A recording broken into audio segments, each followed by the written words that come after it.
Hello, everyone, and this is Composing Live, where we have an up close and personal look at how music is made. Hope you're well and had a great week so far. Today's Thursday, and we're back in the studio working on part 12 of this monster piece. It's the Moldau by Smetana. And quick note, this is not the full version of the Moldau. I'd be crazy if I were to try to mock up the entire thing. Uh, this is like about half the duration, and I'm basically taking out the middle chunk of the piece and splicing the ends, the beginning and end together. So that's where we are at right now. For anyone that has been watching this has been a journey. We're on episode 12 right now, meaning every episode has been about 2 to 3 hours long, if not more. And every time we do this, it's always something something comes up, either that's a technical thing or if it's just learning really good compositional techniques and skills.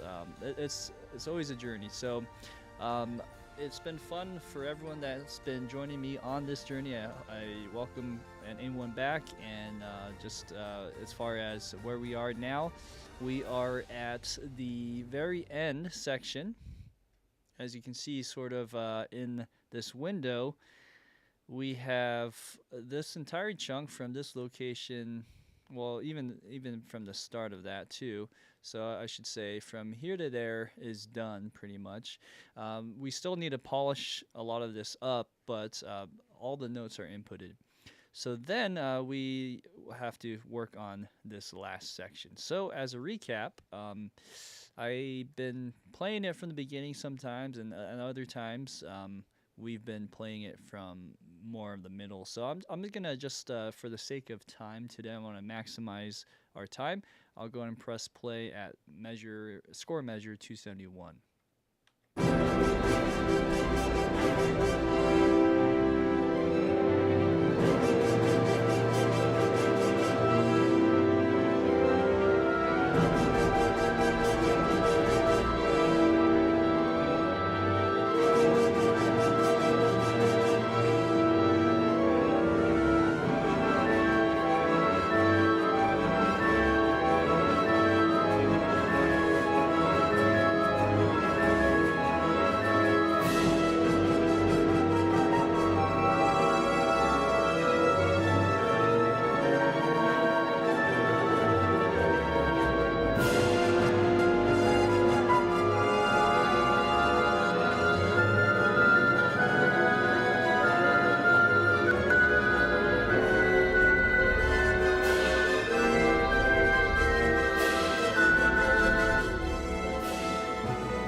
Okay. So, hey, Guy, good to see you, by the way. I just read your note there. Popcorn, block notes, etc. Awesome. Yeah, as far as this weekend, it's been a nice Memorial Day weekend, and with that being said, it's good to be back and ready to work. When you guys listen to this part, it seemed like something was missing, right? And I'm thinking here, I just want to make sure that we have all our notes from 333. I want to say yes. I want to say that we have the brass done, and and the strings are done more or less, right? Let's see here. So we have this one.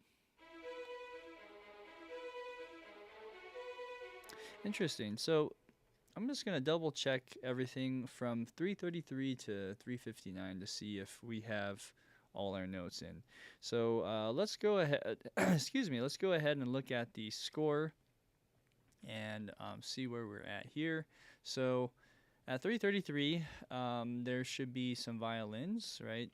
That's the melody. So violin 1 would be over here. Good. Okay, so after listening to this part, I'm just thinking out loud here. There seems to be something missing. So let's go ahead and press play again and see.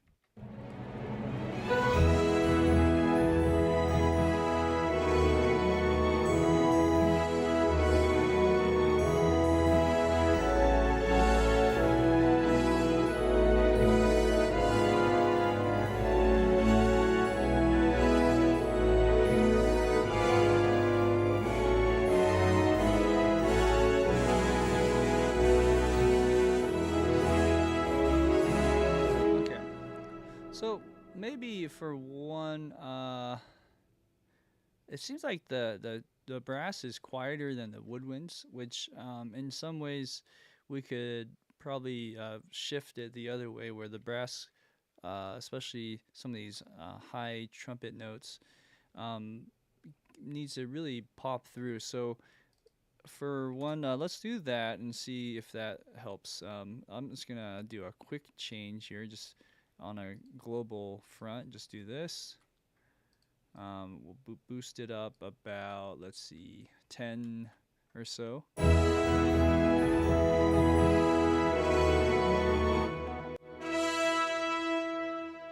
then on the horn, maybe on the horn too, we boost that up just a little more.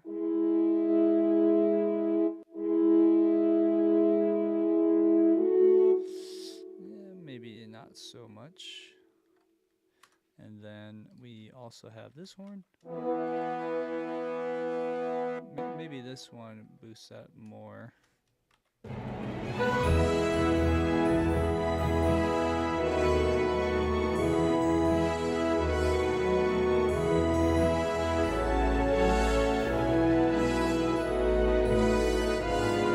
Okay, great.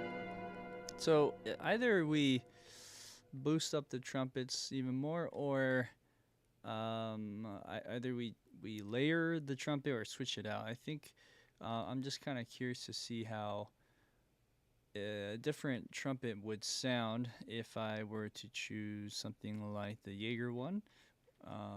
If it's even on, probably not. Let's turn it on and see. Hey Guy, thanks for the compliment, by the way. I really appreciate that.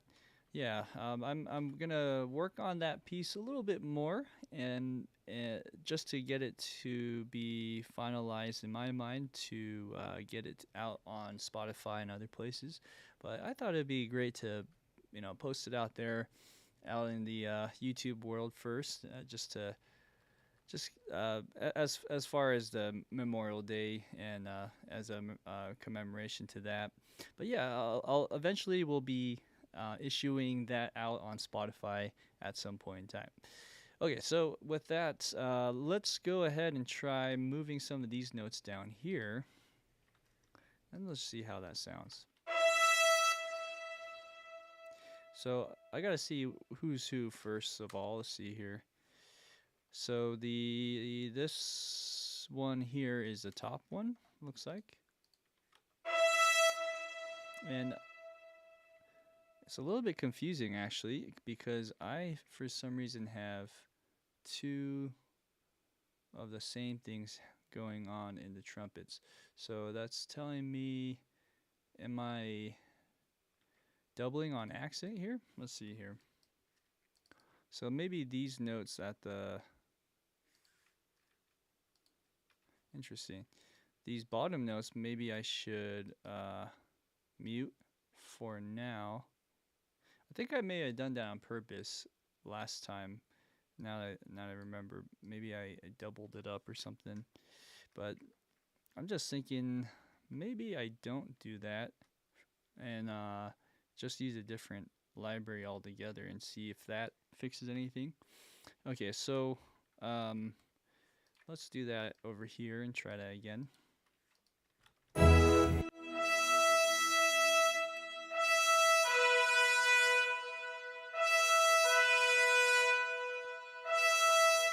we can do legato.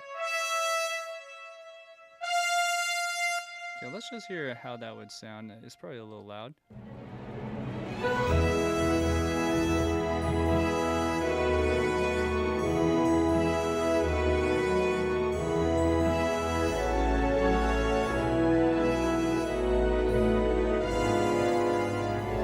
Interesting.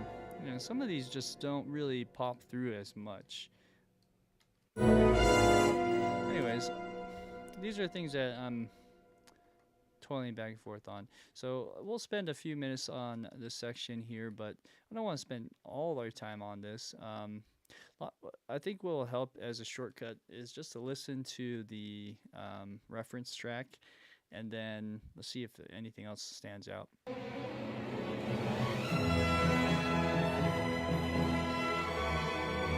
bring up the volume on this.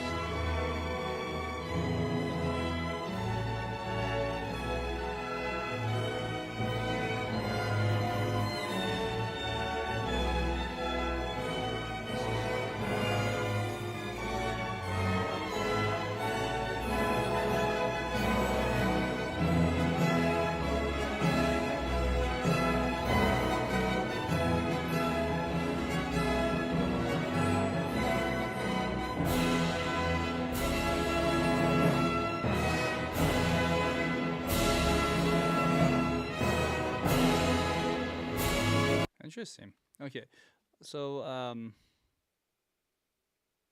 yeah, everything's a lot more cohesive in the orchestra here. I'm thinking, yeah, it's actually not as big as I was thinking it would sound. In context, I mean, we're playing it out of context, and so it's kind of hard to hear that. Well, here's what I'll do. I'll play it from here.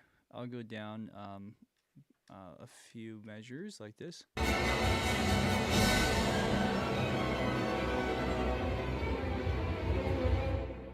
Also, the recording is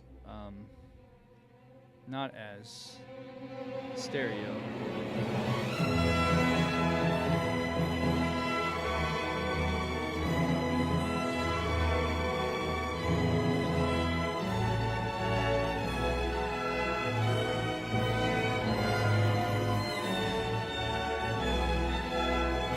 Okay, so I guess what I'm hearing more of in this recording, the reference track, is the strings. The strings really come through, and it's less about the woodwinds. Sometimes it pokes through, like the piccolo especially, but let's see how it sounds now with the samples. Whoa, let's try that again. Let's go back.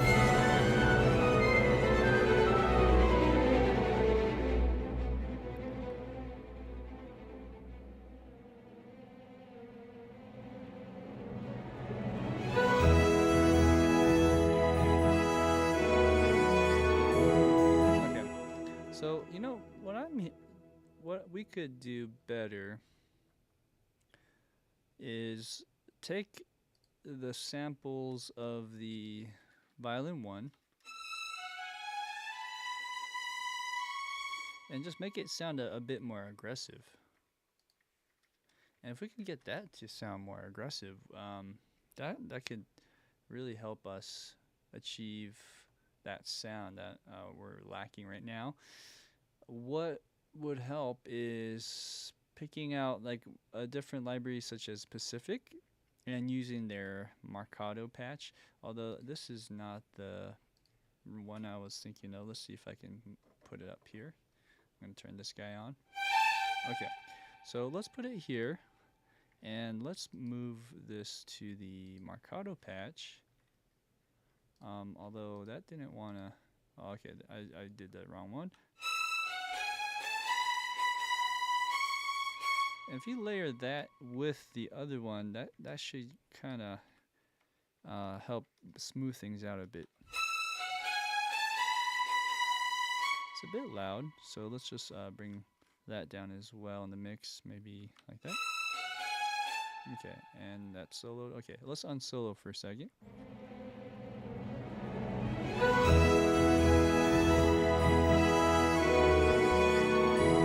Okay, now if I mute it, let's see the difference.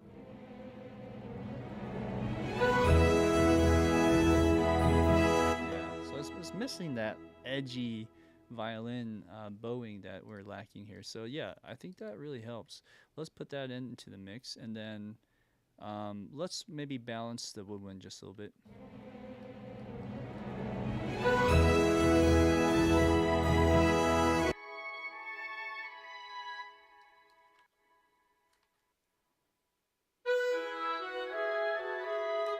Okay, so it's a little bit of these nasally woodwinds, for lack of a better word. So I'll just bring some of this down. The fastest way to do this is actually using my shortcut keys. So I have this one that goes all the way down, and that's for the clarinets only. So let's do the woodwind, the oboes as well.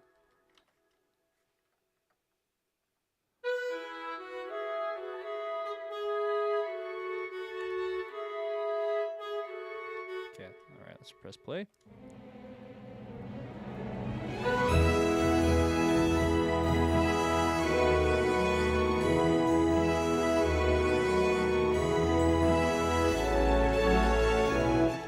And then this Jaeger trumpet, it is a bit brighter and it does poke through.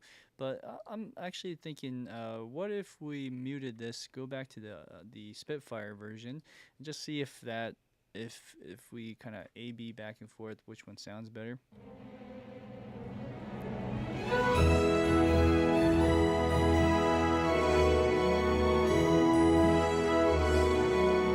Okay, so my takeaway is this trumpet has a lot more room tone, and it just sounds a lot more inside of the concert hall than this other one. This one sounds a bit more up front, which would be great in like more trailer tracks, which is designed for. One other chance to give the Jaeger is just to reduce some of the crossfade.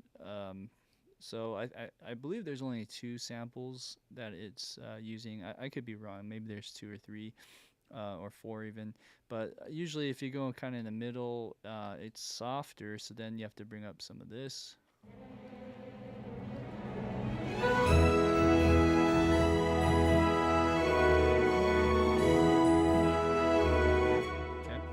It sounds okay. It's not bad, but I think the other one actually does sound better overall. So if we can just bring up some of that volume up, I think we're good.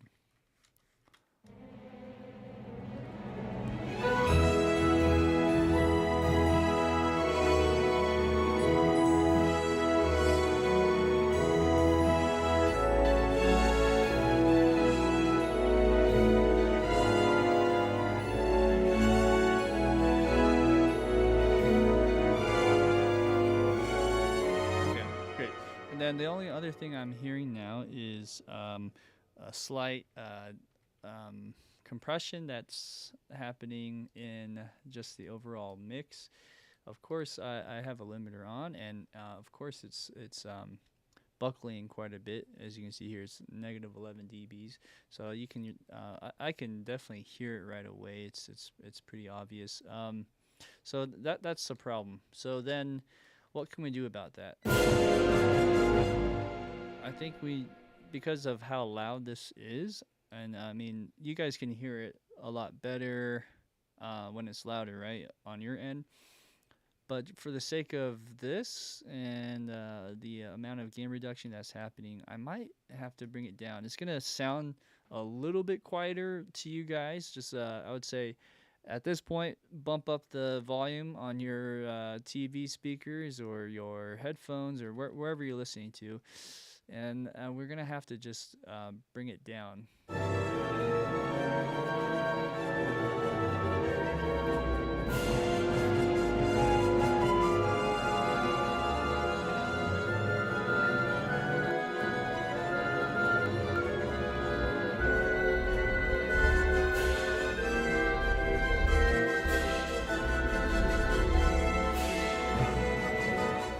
let's listen to this other part.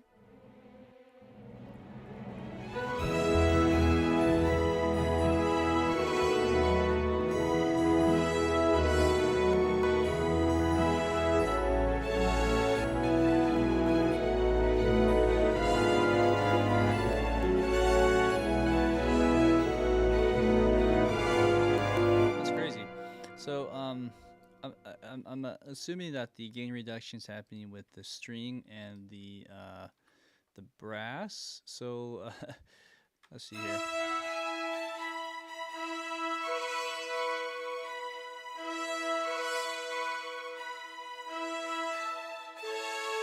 Okay, so I don't do this often, but sometimes I like adding a compressor on some of the brass instruments or singular instruments here. And what I'll do, I'll go ahead and do that right now. I'll use a fab filter compression on the trumpet channel only. So this might help a little bit. It's not gonna save everything, but these little tweaks will really do help, I think. So let's just bring some of that down.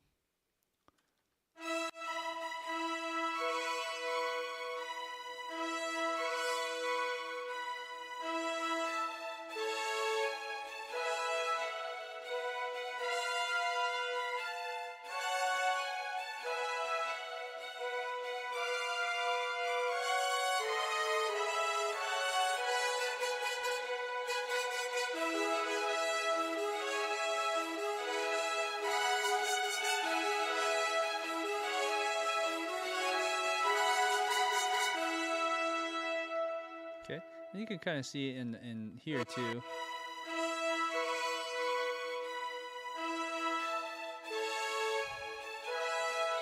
Yeah, trumpets are a bit loud, and that's partly because I did bump it up in the mix here too. But I don't know, all these combinations of that is attributing to the extreme gain reduction in my limiter, and it kind of sucks because I'm not really putting anything on there anymore. Well, I guess it's about 3 decibels, but still, it's not like enough to really do much more than that. So at the highest parts, that's all we can do.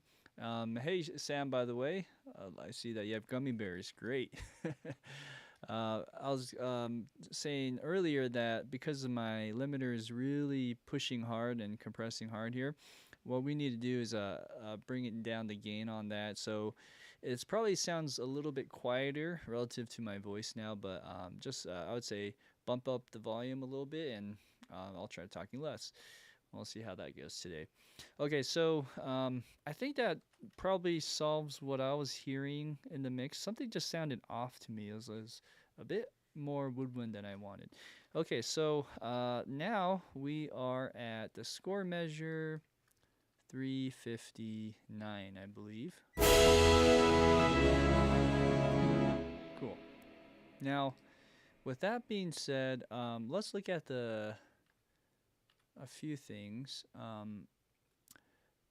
This is 359, right? Okay, so this is where we'll start today. We have everything, I believe, in from last time. We did some brass instruments. I believe it was tuba and maybe trombone. Let's see. Yeah, okay, thank God. With the trombone, I remember the big hang-up was this was a tenor clef, yes. So now that we don't have to deal with that, I can read on the trumpets, which in this case, it's not, thank God, all the way because I still have to transpose. So I'll have to transpose the, I believe, trumpets and the cornet. I mean the horns. Horns. I remember I had a trick. I'm not sure about how trumpets will go with that. I think it's the same trick actually. That bass clef. Yeah. Okay. Anyways, so there's that. Also, if you guys, your voice being louder has never not been needed. Okay. So let's see here. I'm gonna on top of everything I just said, for those who would like to read the score along with me, I'll go ahead and put that in.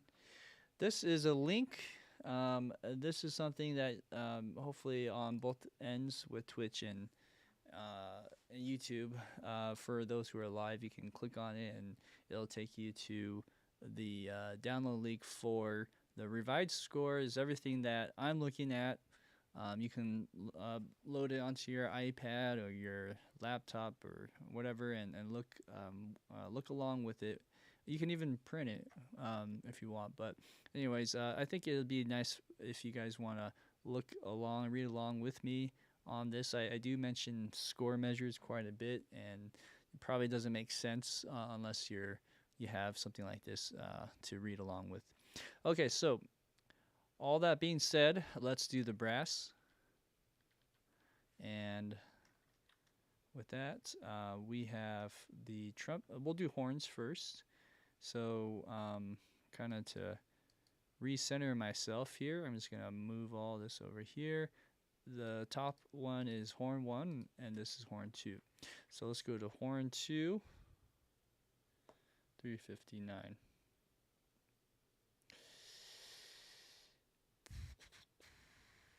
Okay, so then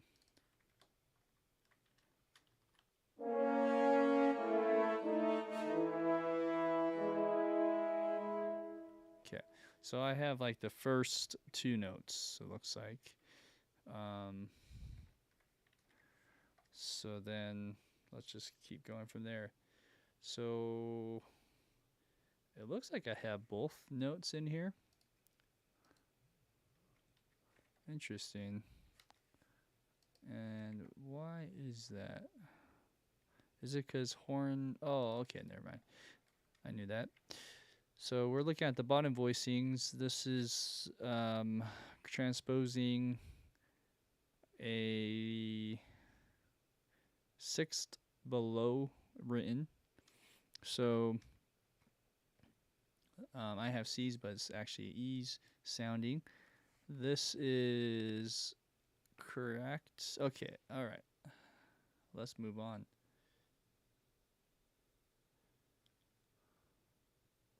G sharp, okay. So in this case, I would like to play it if possible, but I would have to say, is it worth doing? Let's see. Let me go back in the score. It's easier to read like this, actually. And then if I go, I'll start from the beginning. So.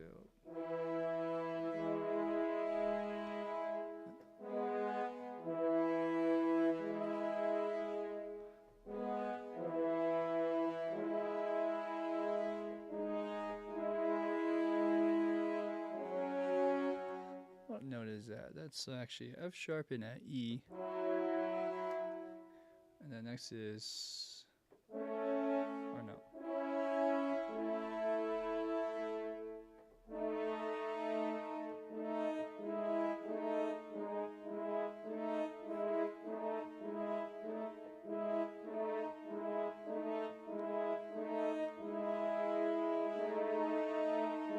Yeah, a lot of repetition. This is fortissimo. Okay, so again, this would be a lot easier to play, right, than to actually write it in some ways. So we can try that, and then this part, let's see, actually goes, oh, that's right. So maybe change the articulation here to like a staccato or even marcato. Let's try a staccato. No, marcato. That's gonna be tricky because it's a little bit in between the staccato and marcato. So there'll be some programming there, but it's just doing that for a while. Maybe for the sake of the sound, and it might be easier to play the staccatos. So I'll do that, and then I'll go back to sustain. What is this? And then it it goes to. And you just hold that all the way to its piano, pianissimo, triple P, boom. Okay, so that's it. Oh no, there's actually the last two notes, of course. Then you go marcato probably on this one. I play that wrong. It's A, D sharp, and then E, G sharp, and E. Okay. All right. You know, transposing isn't too bad when you have some tricks in order. Let's try a little bit of that again with just playing it through, slowing down the tempo here. Let's do it with in context with the rest of the sounds that I already have inputted. I'll give myself 4 bars, and I'm in the right spot. Okay, and then also let's do this. Okay, so now I know over here I have to go all the way up on the fader, or not all the way up, but just enough to hit 0 over here on the left side. Going back to 4 measures out, here we go.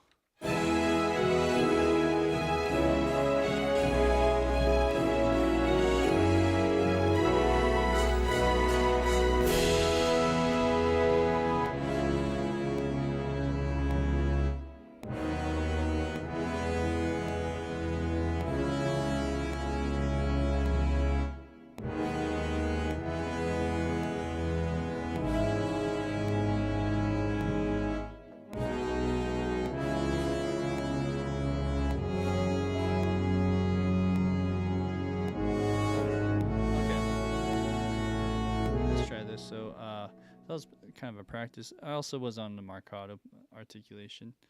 Okay, let's try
Okay, so it wasn't perfect, but that's we can work through that and clean it up.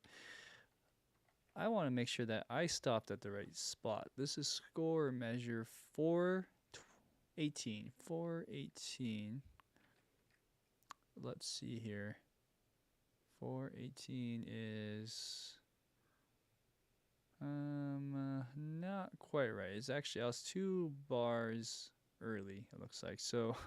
There's no context. There's none of these strings inputted in. So I wasn't. I think I lost my spot there. So 419 actually is the last measure it cuts off on. So I had just another bar to go, and it says to kind of cross over that bar. So let's do that. Okay. And then if that's the case, did I mess up on any other spots? This is 410. 410, 410 is right here. Okay, this is when that switches over the E and G sharp. And then 3 measures before that's 3 notes, 3 notes. Okay, I think I did mess up here. I was trying to press the my button in time so it can switch out to staccato, sustain to staccato. I forgot. So there you go. There's that. And then all of these should be staccato. I pressed that button in time, right? No, well, I think so. Let's see. Yeah. So only these notes here need to be staccato. And then all of these should be good. You can see I obviously messed up there. So luckily these you can kind of quantize in place, but before I do that, let's just make sure that I didn't fumble around on anything else. Looks like I did a little bit. Okay, so this one has this little lift at 358. Let's see, 358 is... Oh, this is actually before everything I played, so that should be correct. Okay, all right. So going back to what I was saying, some of these notes maybe could be extended out as well. Bum, bum. I think maybe this one should be a whole measure. Okay, all right. So then, putting all of that in context, let's go ahead and round this to the nearest 8th note. Sometimes that's scary because it's not perfect, and then you have to fix everything. Let's see. What was I gonna say? Let's change also all of these to sustain. All right. We're in business. All right. Now let's go faster.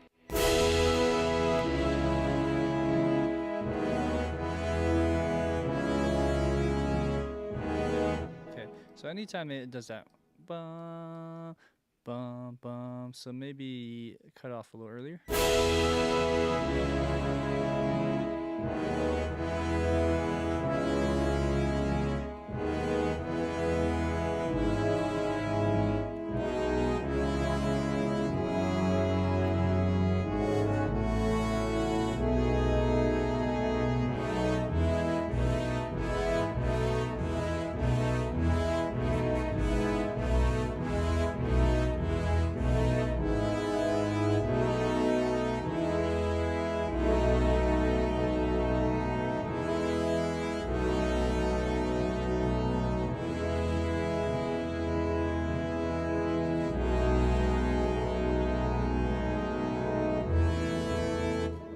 So right here, this is where it gets funky.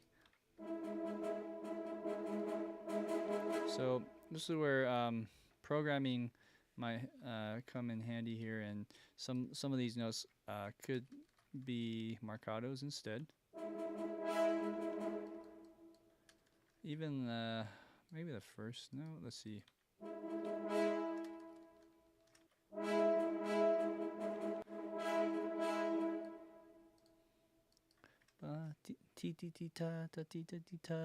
Yeah, I think marcato on that would be nice, actually. Maybe a staccato, but just louder on a high velocity there. Like that.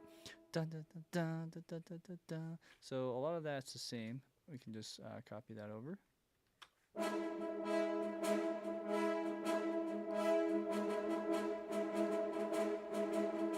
Sounds way better than da da da da. That is t da da t da t da da t.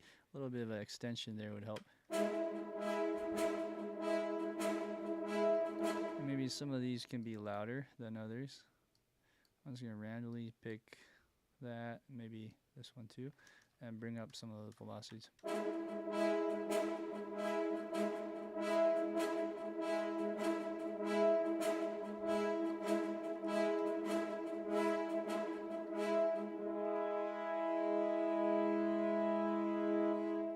Right, and then just make sure that there's no overlap. So maybe the last step would just be highlight all the notes that we inputted. And just make sure as a precaution, just click on that delete overlaps in case there's some overlap. Although, look at that. There's like a note here on the bottom. I didn't even notice that until now. Why does that look so low? There's something either below or above that I'm seeing. Or is it hiding? Do you see that right there? What is that? Oh, it's down here. Okay. That's probably the key switch thing that I was pressing on my pad. Okay, so there's that. Now, I think I'm torn if I should do the same thing with the horns, playing it, or if I should copy and paste and then change the notes. Let's see here. It's a bit higher. So this one is on B and E. Nope, G sharp, I mean. B and G sharp.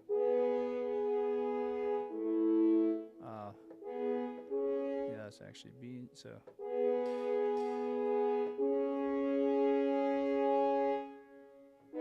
And then.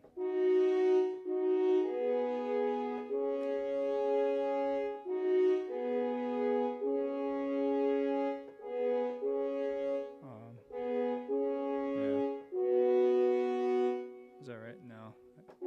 That's it.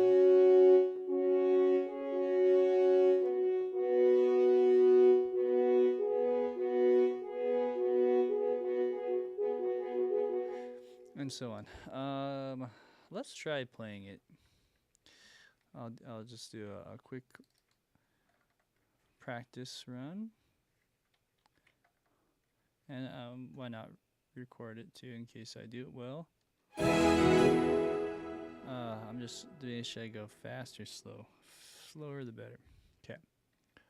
Go 4 bars out.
If I should do this full tempo. Hey, Tom.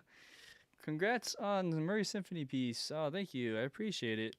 Yeah, I just read your note there. Yeah, I transcribed the piece that I actually did on this live stream, on Composing Live's live streams for the Howl's Moving Castle anime piece.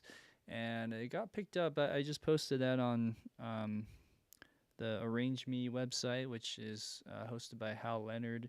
And you can just sell arrangements that way. So I just posted up on there, and someone from Utah happened to buy it, and that person happened to be the conductor for the Murray Symphony. So yeah, I'm really excited about that. It should be a lot of fun.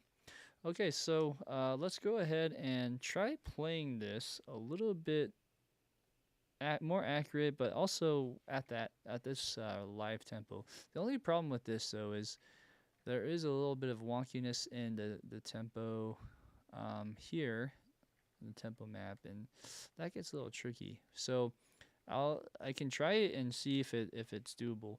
If not, then we'll just have to pick a more steady tempo. Let's try that again. I pressed the wrong button.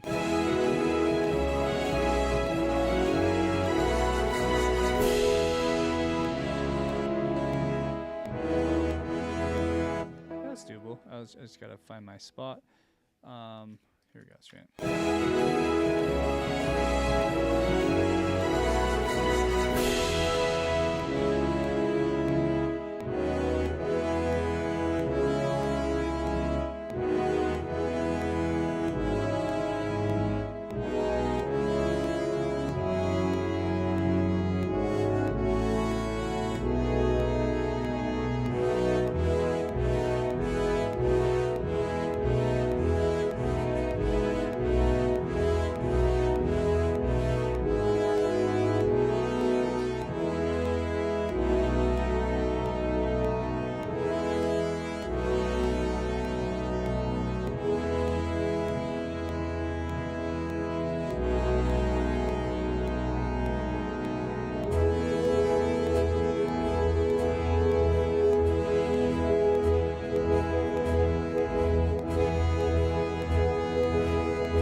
So let's try a few things. I think I did press a wrong note over here.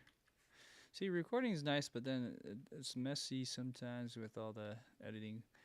So you have G sharp E, C sharp, G sharp. Did I do that right? And then over here, I think I pressed this wrong. This is actually D sharp. Okay, so over here is where I got mixed up because it's a lot of multitasking. What I'll do is I'll just delete this first one. So it's weird because I have this tablet and recording in real time with all this stuff. It's almost like an instrument. You have to just practice it and make sure you're playing it well. So that's why that was all wonky.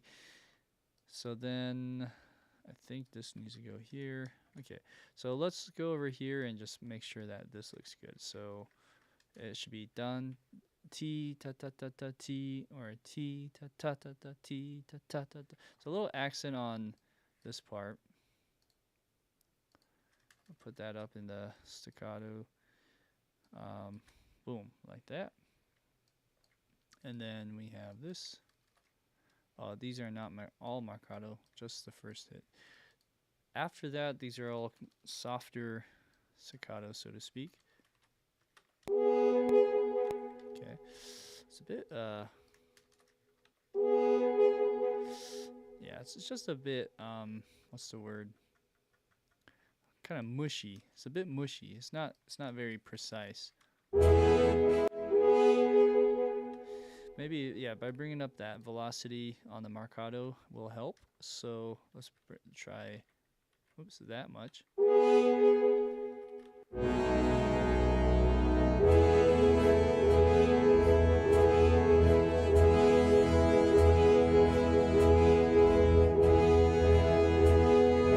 Okay, yeah, it sounds a little funky. Let's see.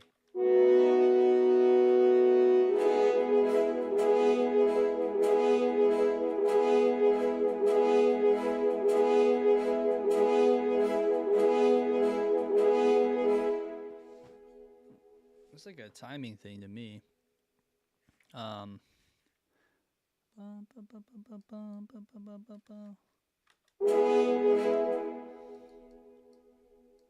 So when let's click on that. So I hear accent here. What if we did, instead of marcato, do a tenuto?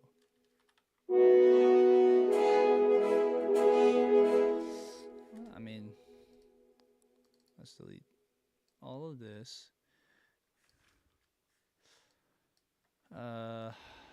Let's try staccato for a second.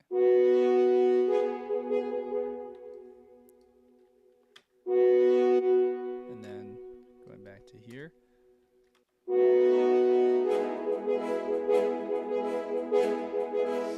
Sounds better. It feels like it's ahead of the beat for some reason. I'm not using delay offset on this either, so that's interesting. So which one's ahead of the beat? Sounds like the Spitfire's a bit ahead of the beat, whereas the was it Sonore Brass, the Cinesamples one, is a bit behind the beat.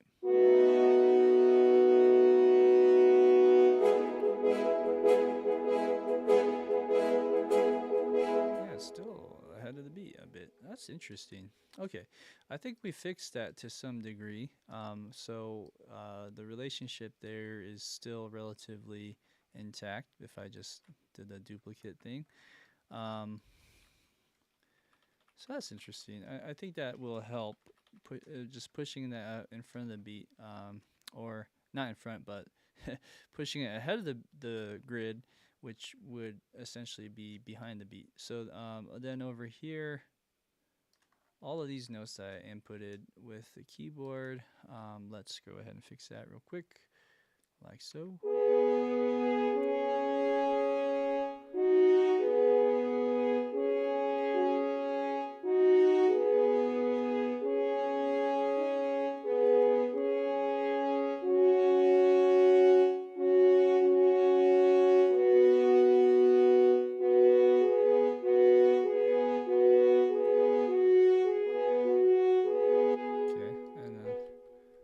Did not convert well. Let's see.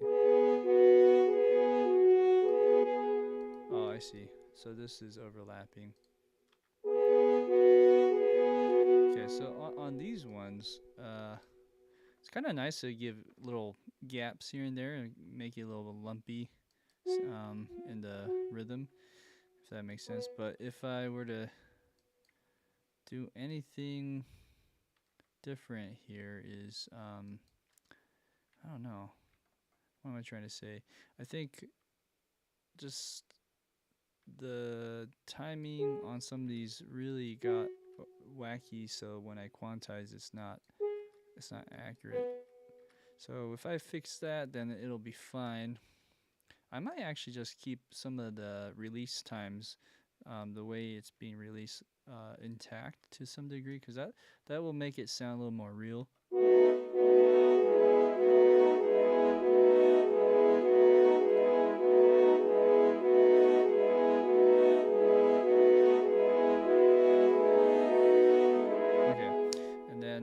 Something happened here, so let's double check and see what I did. Oh, okay. I know what happened.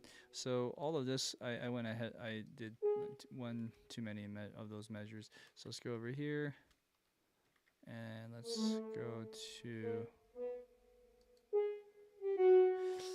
what bar is that? That is 379, 80, 81, 82. So on 382 of the score, this is a B and a F sharp transposing.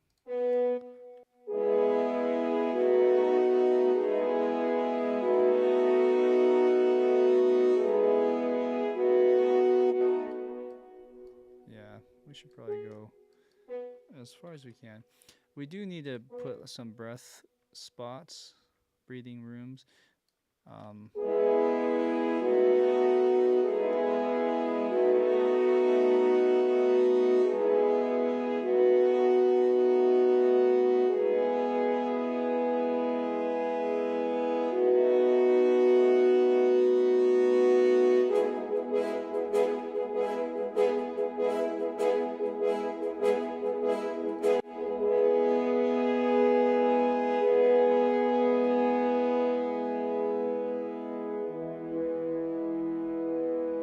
this should be cut like that. That should go all the way here, like that. Okay, so, all right, and the dynamics is another thing. But yeah, so I was saying breathing room. You know, I'm debating if I should do that at the very end with the trumpet too. Let's just hear in context. That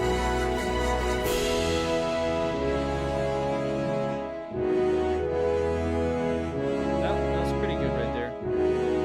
It seems like everyone's releasing around the same time on those phrases, so that part's fine. It's a little bit later where it's just a lot of notes. Like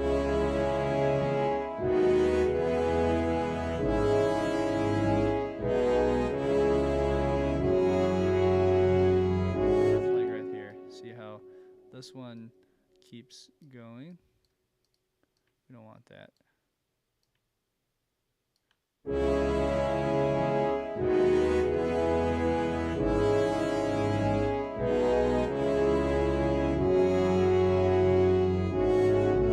Even this tuba is not doing that.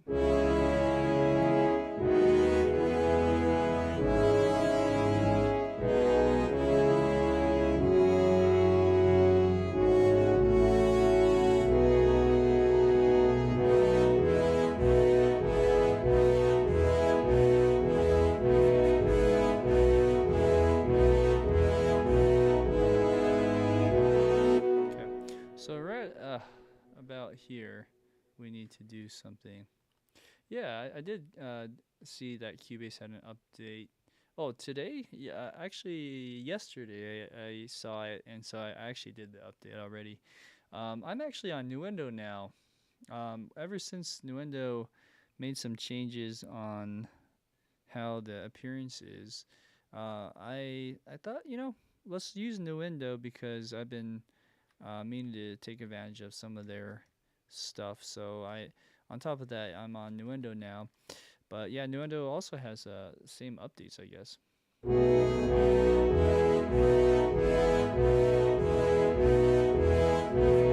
Okay, and then this is interesting too. So some of these notes are really long.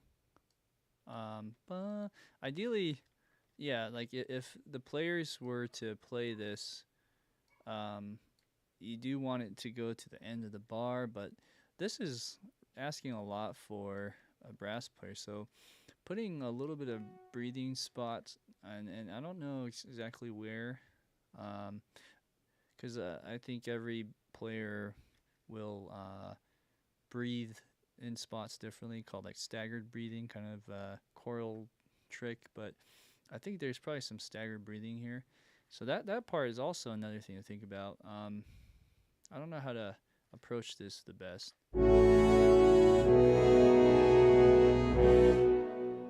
So you notice how like some of these notes are going while these notes aren't. Let's see.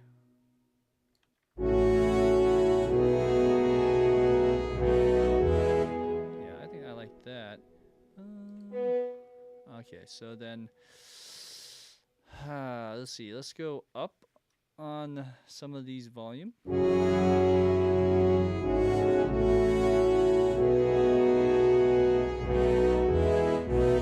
Right, something like that. And then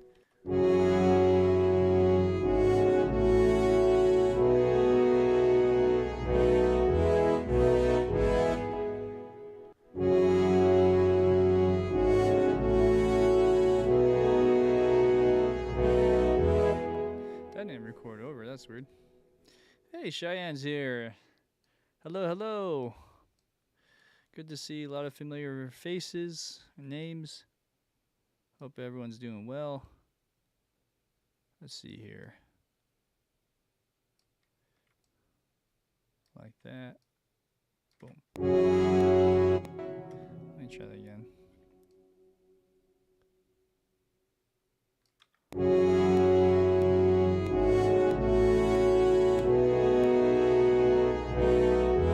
Okay, this one. Oh, we need to also gap that a bit.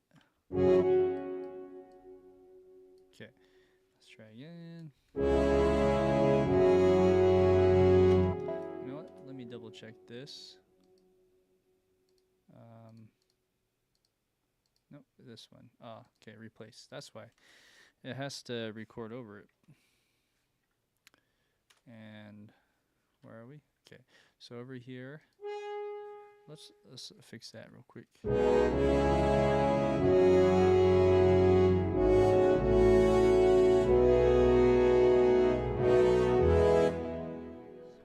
This is trombone. Interesting. So it looks like trombone 1 over here. Was I looking at that? If this was trombone 2, and the green is trombone. Oh, I see. So these notes are together. This is one instrument. This is trombone 1, I believe. It looks like there's some cool voice crossing, so to speak, with the horns, and even well, actually, I haven't done trumpet yet, but with the horns. And then there's a G sharp in the trombone at 372, 71, 70, 369 in the score. I'm just going to double check that.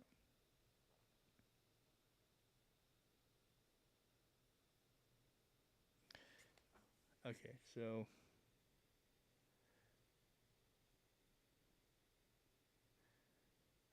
this is tenor clefs. I always have to think about it. So that's a G sharp.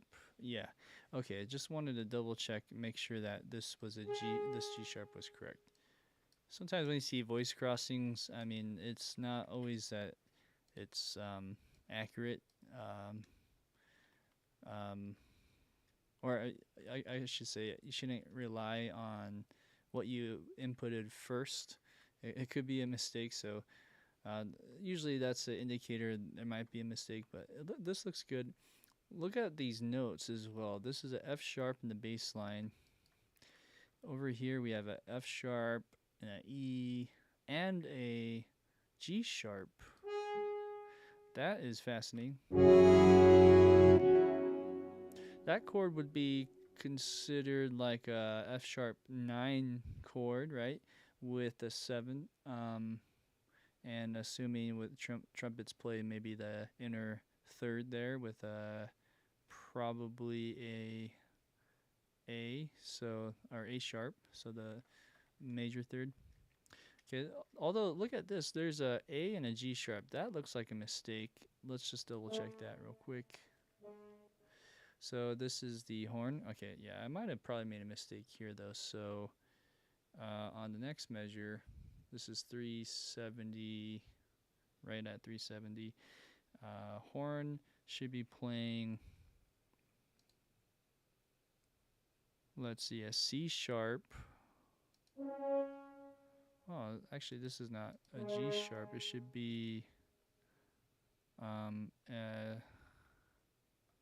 a little confused. This should be C sharp E. Or no, yeah, C sharp E. So where did I get wrong here? C sharp. Huh? I'm really confused now. Okay, so the green here, this green is the second horn. Somehow did I really butchered that. So it's actually a E and a C sharp. Like that.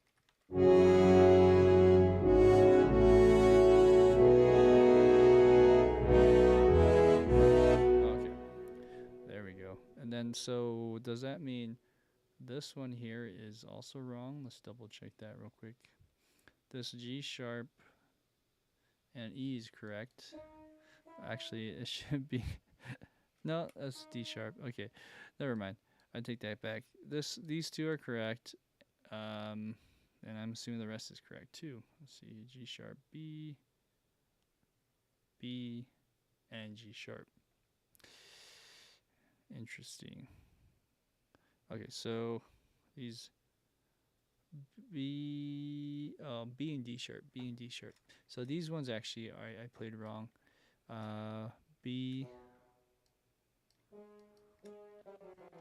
and I'm assuming that was horn 2, right? Okay, it should be B and D sharp. But it's that one. Ah, that's nice. Okay, I think I got all those notes right now. It's good to look at all of them like that. What were we doing? A lot of it is shaping this too. It's everything's just so loud. So I don't know. We can maybe shape later. I think I got into the ballpark range. The only one maybe I'm not so confident as far as those broad strokes are at the very end. So let's look here.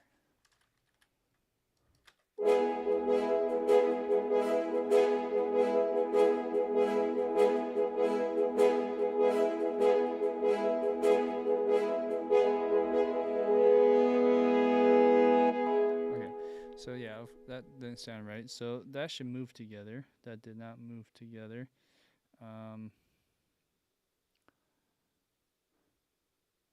Let's see what I did wrong. So this is it should end at 404 in the score. Again, I'm not sure why.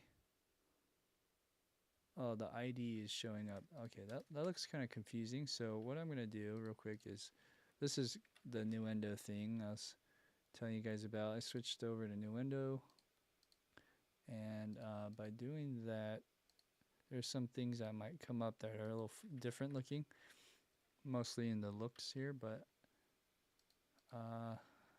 yeah. Okay, so anyways, 404, well, this is 1, 2, 3, 4. Over here, that's where all of this should stop. Okay, so one too many.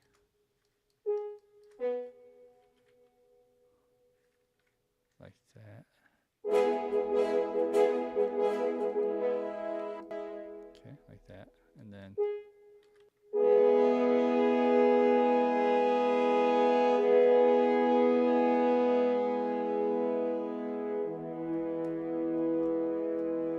okay, so for those 3 measures, we go down a little bit more.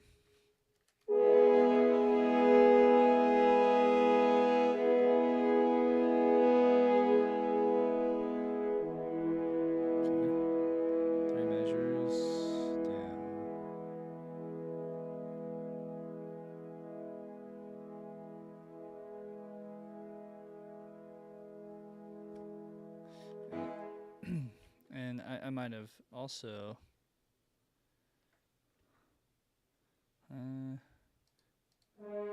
actually that's correct. Okay, so then let's go over here, do the same thing.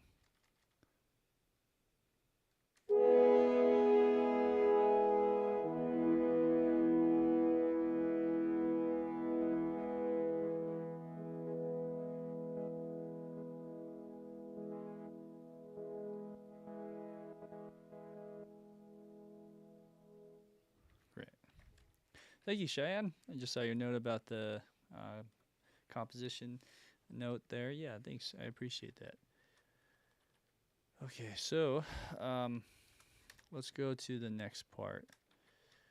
Trombones come out. Yep, at where it should be. Let's go and press play real quick.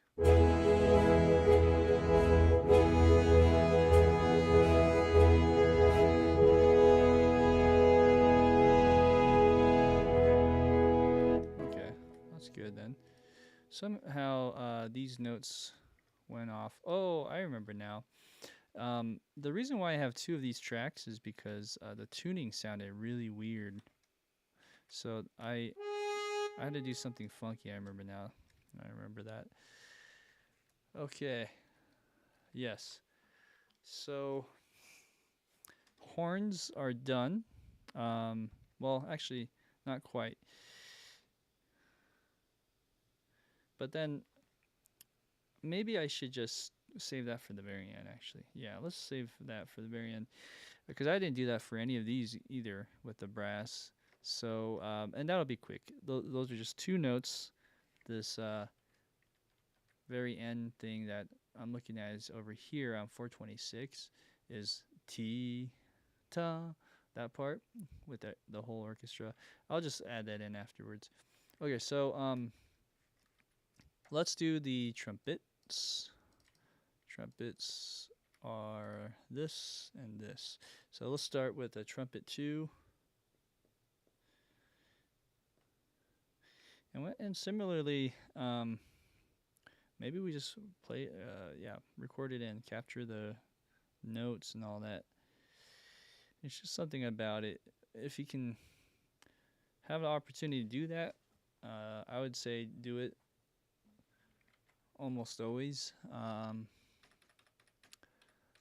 Sometimes it's good to just copy and paste too, but I think you just get a better feedback of everything this way. So now we're looking here, right? So this is still transposing. It's a E trumpet, I believe. And an E trumpet, we have to play that like this. Anyways, let's practice real quick. I gotta practice looking at the score because it goes kind of diagonal down here. And then after that, it goes.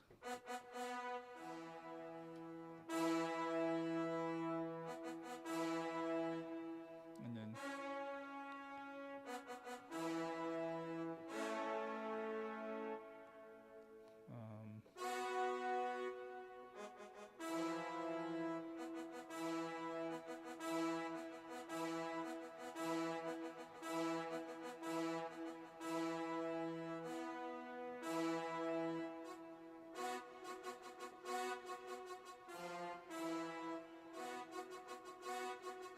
Okay, and then this gets a little tricky.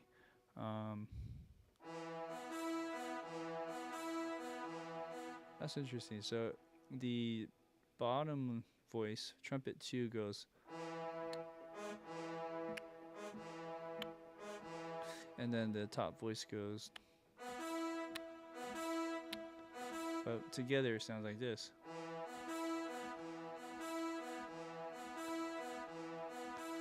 And then. Oh, then you hold. Oh, I see.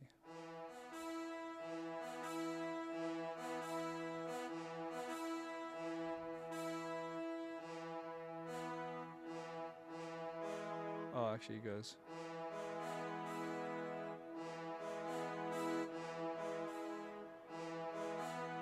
Huh.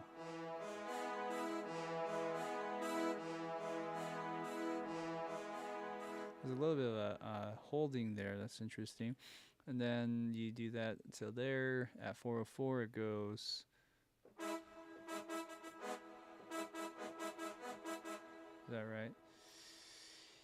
G sharp and E. Yep. And then just that. And then that's it till the very end. Ooh, that's a weird one. Let's try it. Maybe I'll have to go slow on this one though. So I'll do this all on the Sonori trumpets and then we'll just copy and paste it. So luckily there's only 2 voicings. I can probably play both and then we'll move them on out. All right. So this is 4 measures. Let's go turn off the tempo track. It's at 80 now. And turn on the metronome. Okay, trumpets are here. Oh man, okay. Gotta start strong. Let's try that.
wasn't perfect, but got me to a certain bass line.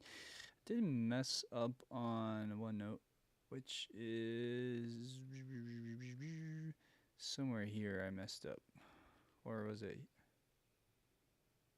Oh, it was this one right here. This measure, 369 in the score is 789. Okay, so that's not that. That should be C sharp and E, I believe. Let's look at it again. Yeah, C sharp and E. Ugh, transposing scores. It's the worst. It's the worst. Just kidding. Let's go here. First off, let's just pick all these notes as sustains. And then, oh, maybe, well, sustain here. And then I can change them as we go. But these should be staccatos. Let's go like that.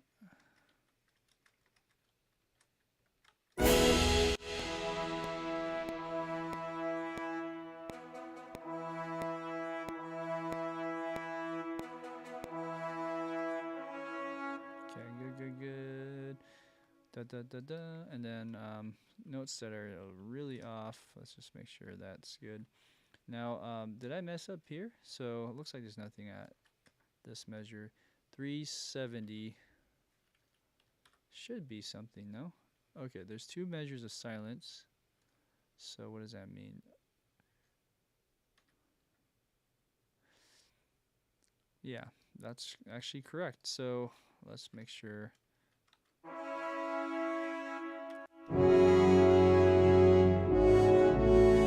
Okay, that's good too. And then some of these are not quite on the grid. That's fine. I think that should convert okay.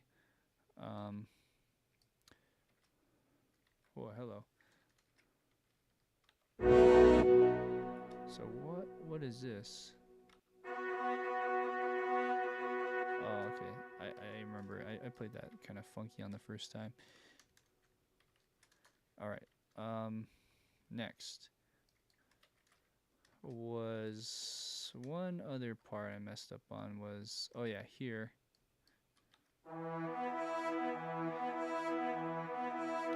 I didn't realize these notes change. So let's find that real quick. Do do do do.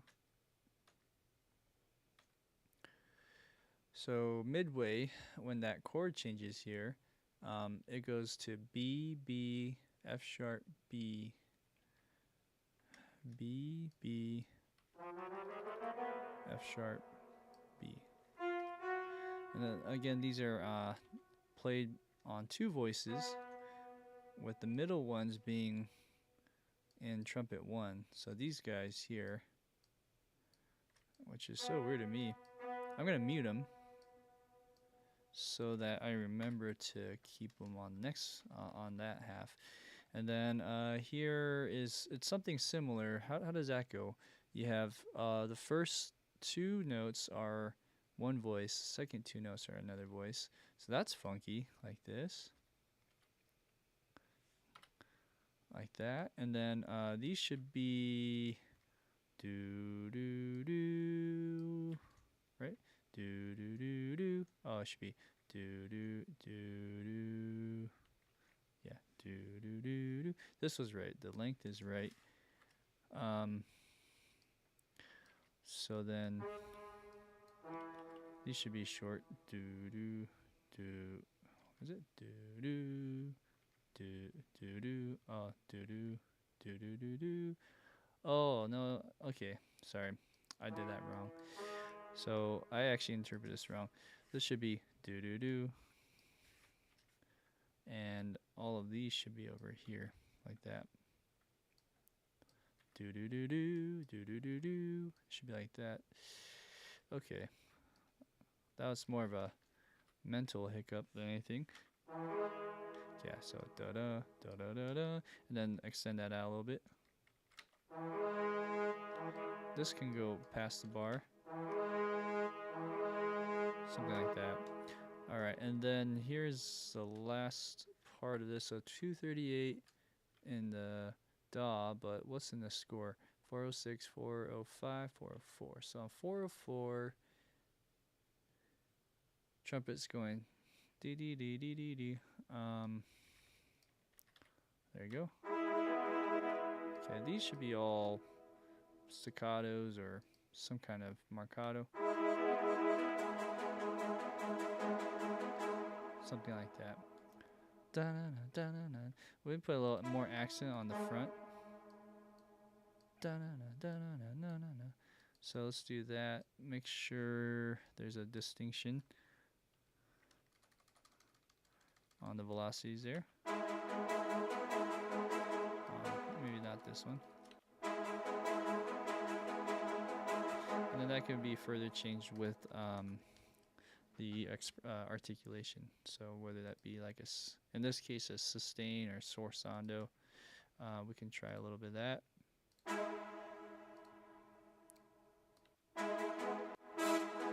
Something like that, or this one. Something around, something in that vicinity. But let's keep it just staccato for now. It's easier to transfer. All right. Okay, so that's the trumpets in a nutshell. But we need to also just make sure that these are somewhat on the grid.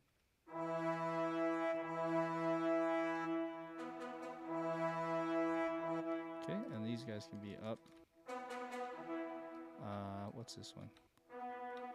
Same thing. These should be more staccatos.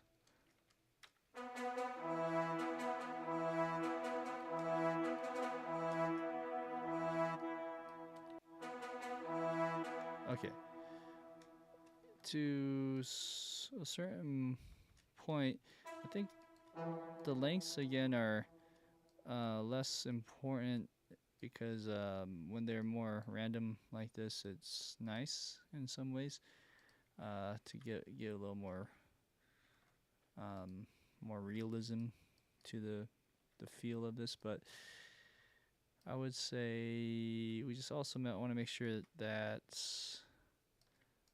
they are cohesive enough. For too far off from each other sounds weird too. So okay, so then there's this.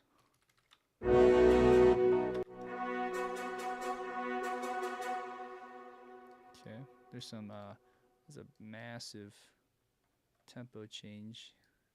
I'm just gonna smooth that out a little bit with my wheel.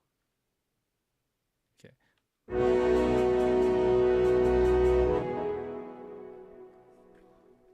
Let's go a little more smooth on that. Meet in the middle there. Okay. So this beep beep beep beep sounds a little bit thin. I don't know if the length does anything, but okay. So then dee da dee da da dee da dee da da. What if I did this? Maybe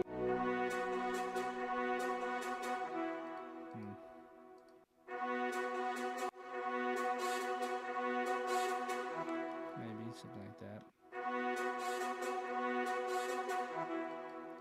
Same thing here. Again, this is only applies to this library, but I'm kind of curious. Maybe even on the fronts.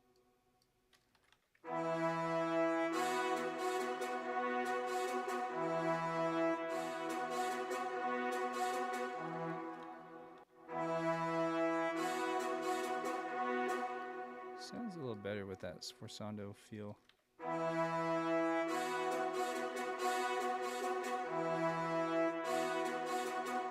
So it sounds a little artificial when you have too much of that. So, you know, take some precaution there. You don't have to go always the same.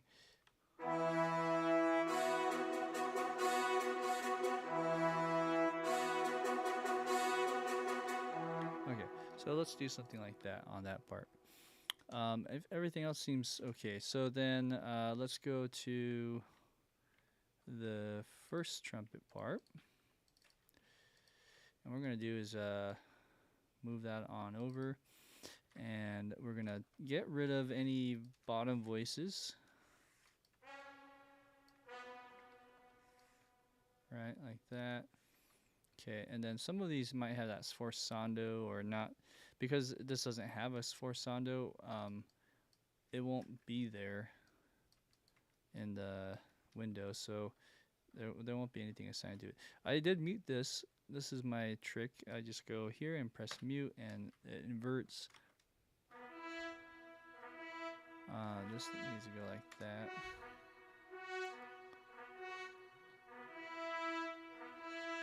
Okay, and then last but not least is the articulation. So let's assign articulations here. I can delete all these mutes now. We have this right here. So there were probably a few of these that don't have anything assigned like this one. That's the sforzando I was talking about. So here we can do maybe a marcato. Put the velocities up.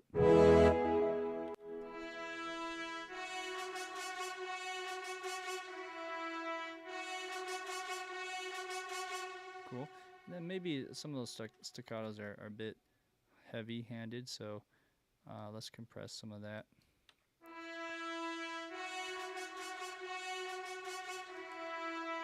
Yeah, so I don't know, somewhere around there. Okay, let's have a listen and see where we are on all of this.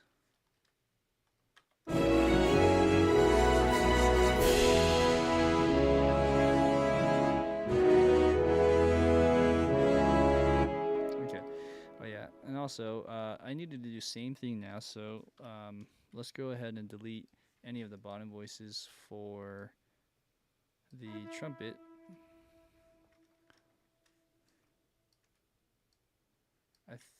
Yeah, that's right. And then,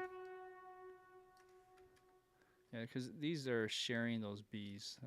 Both trumpet 1 and trumpet 2 play some of the same notes, or double up on the notes there. So that looks good. This one is not. Okay.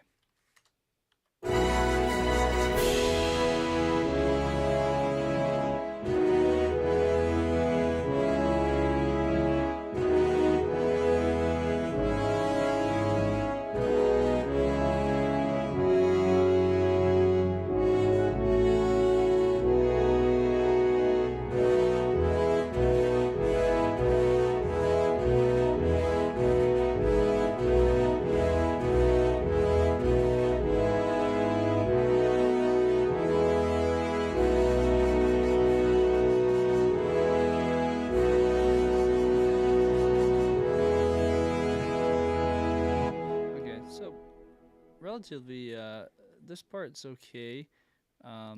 Maybe, let's hear the trumpet again one more time on the trumpet 1. Okay. So this part seems kind of low. So I wonder if I should be an octave higher than this, because that transition seems off now. Let's take a look-see. So 3, 4, or 50 something. 350 over here. We have trumpets going this high. Okay. But then as soon as I hit this one, it should sort of blend over. So I think I have my trumpets all too low. Aha, that probably makes sense. Okay.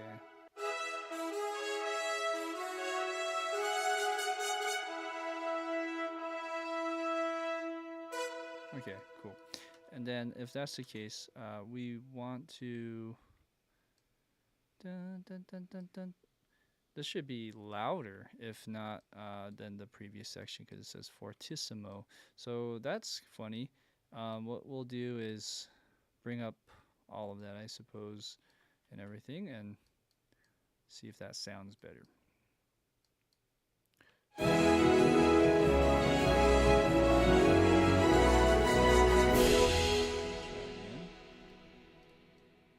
tippy top.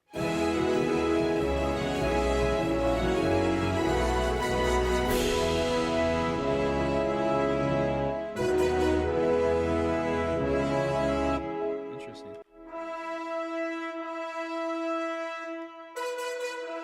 Okay, so these B's are a bit heavy-handed, but it's also, these notes should be more of like a marcato or tenuto feel. See, that's the problem. It doesn't extend out, so we might have to use these long cuivre, if that's how you pronounce it.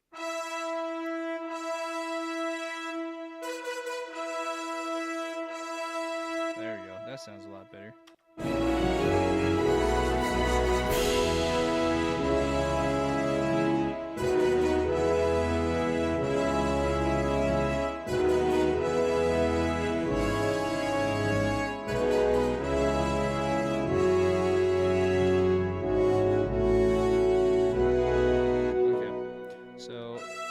That's the secret right there, right? The secret sauce is anytime there's any sustains on the top voice, we want that to be this long cuivre.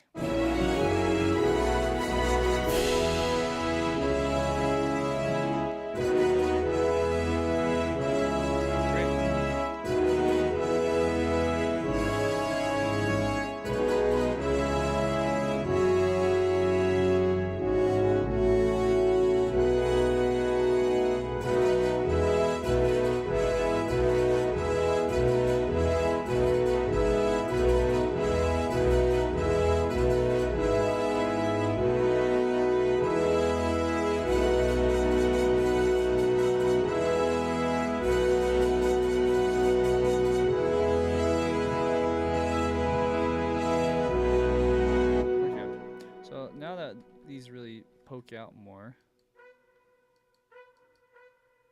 let's make sure that these are programmed in a way that you can hear them.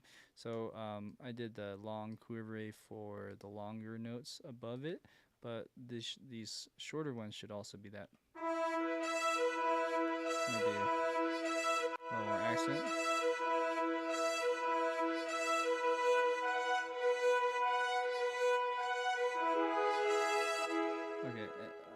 Okay, I got one of these mixed up, so I think I might have messed up here. Maybe it's like that. Let's see here. 392, right? 3, 4, 3, 2. Okay, 392. Let's look at that real quick. 392, we have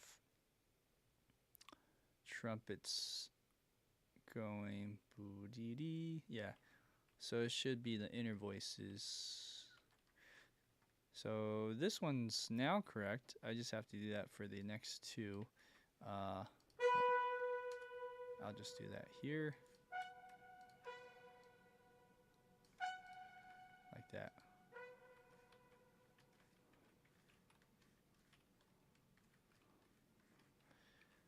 Yes, like that. Yes, indeed. There we go.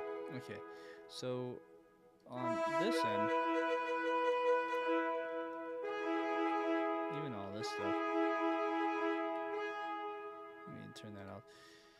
This here maybe could be a sustained accent instead, with a little bit of a more velocity there, and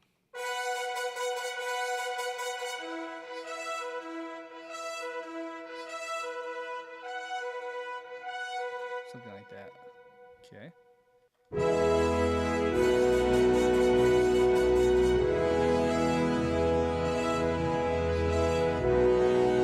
What about here?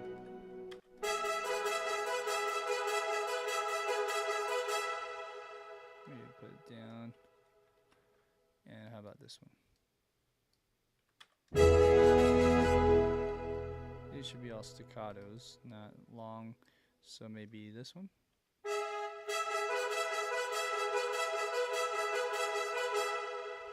Okay.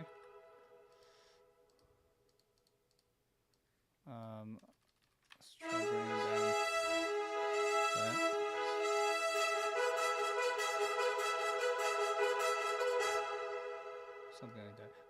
last note we go a little longer.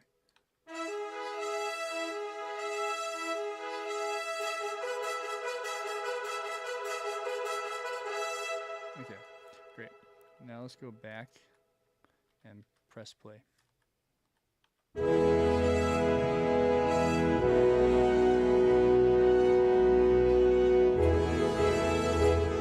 Wow, that sounds so weird.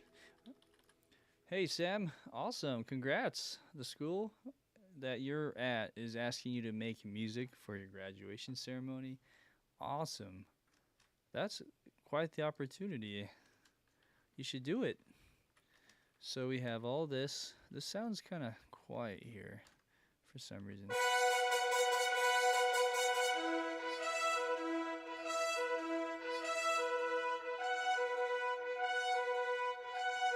So there's a bit of a compression happening. Maybe I'll lower the aggressiveness there, but I don't know if it's that per se.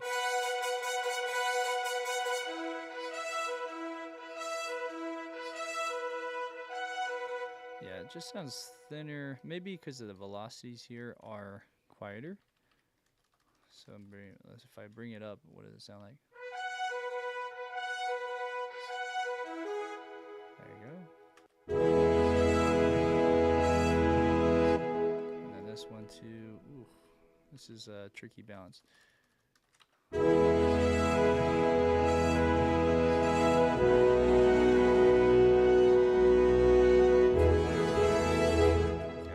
Something doesn't sound quite right with that. There's some speeding up in the tempo that also attributes to the feel. It feels kind of maybe rather than keeping it 1. So it's at 148 here. Maybe I just go up to 149 on this measure, and then on this one I go 150. That might help with some of the jumpiness there. Okay, let's try that.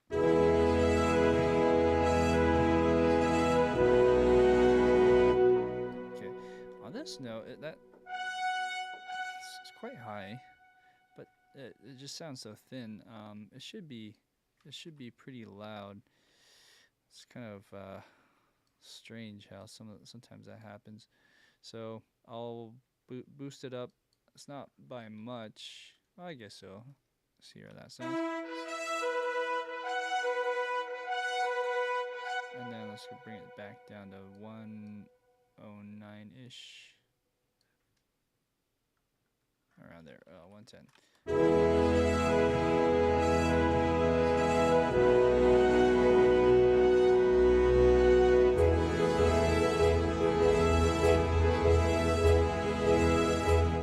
And volume-wise, it's a bit much. 395. 395. Well, Sam, I'm assuming that's for next year, not this year, right? Probably school's out now, or at least here in Utah, a lot of the high schools are out. But if that's the case, you have a whole year. If it's this year, though, that's a little bit different. I mean, if it's just one piece, you could probably write that in a week or so. So even if it's for this year, if you were to write, some music, granted they'll probably play other things too, not just what you write, then I think that's doable. Ceremonies in July. Okay.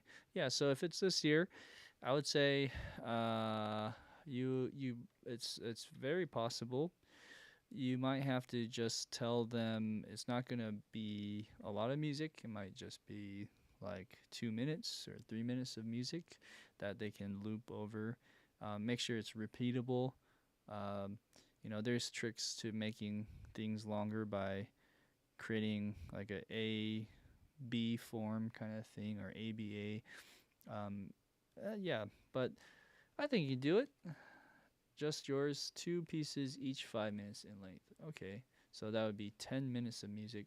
That would be asking a lot for anyone, to, in my opinion, to say, can you write 5 minutes of music? And this is not what you do full time, right? You're going to school, you might even have a job. So if you only have like 3 to 4 hours a day to write it, that's asking a lot to do a 5 minute piece. But it's doable. It's you would have to really bust your ass quite a bit to get there. But um, maybe push back and say, can I go shorter? You know, like 3.5 minutes or something. See if there's any way to um, do it. But it's a great opportunity. I would say try to jump on it if you can.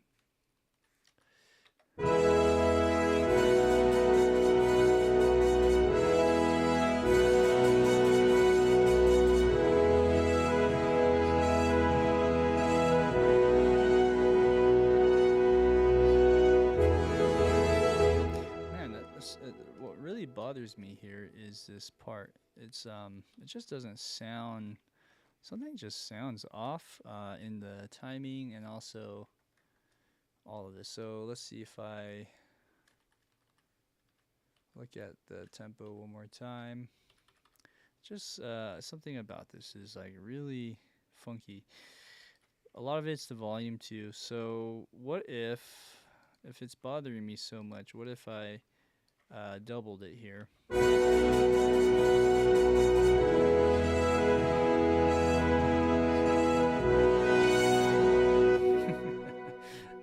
It's a lot. Maybe we layer a little bit of this in here. Yeah,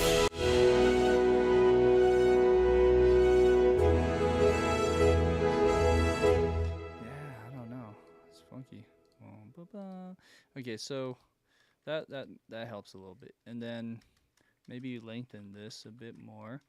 On this part, when I'm going do do do, let's make it shorter.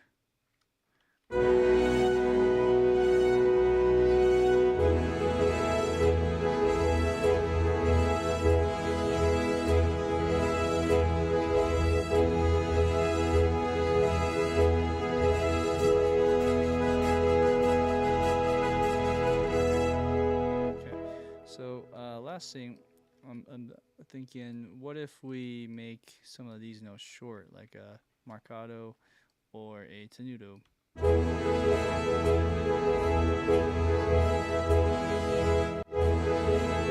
That sounds a little bit better to me. Let's see.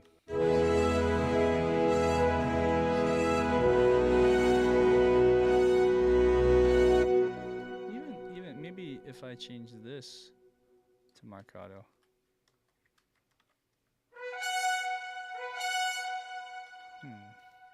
Maybe that's what I need to do.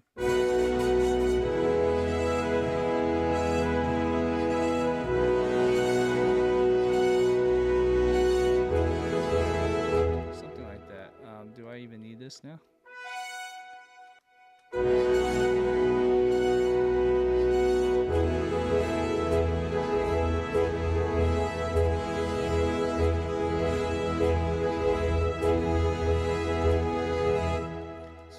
Let's bring that up.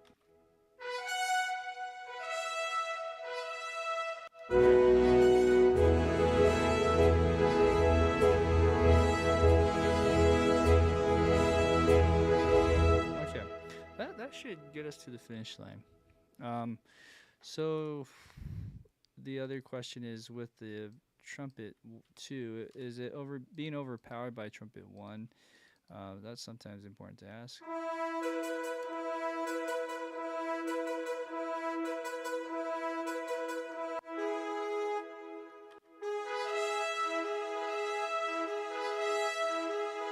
So maybe let's match some of that with a marcato feel. This forte piano is interesting.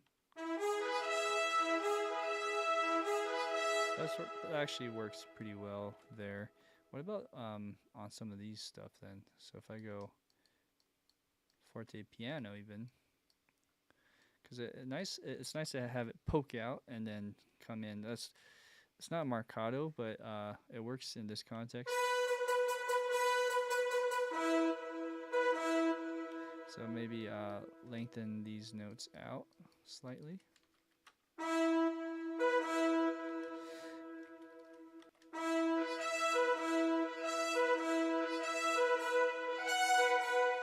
Cool.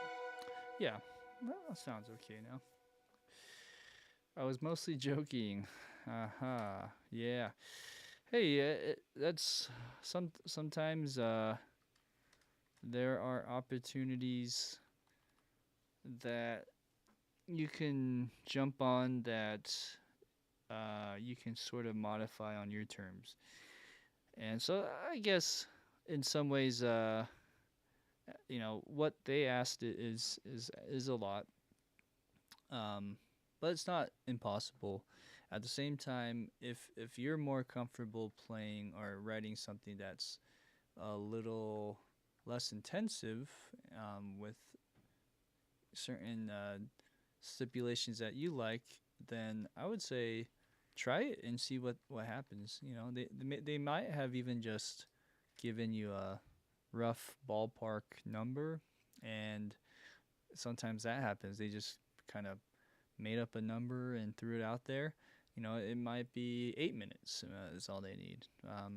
And again, if they're just repeating it over and over, um, then it's not the end of the world if they're repeating, let's say, 7 minutes of music over and over, versus the 10 minutes over and over. I mean, it's not the end of the world. So yeah, there might be a way to do it still. It's a great opportunity. The earlier you do these things, the more you learn, and sometimes you may even fall flat on your face, but it's never a failure, in a sense. Um, you'll still learn a lot. It'll push you in the right direction. Okay, so let's see. We got the brass done.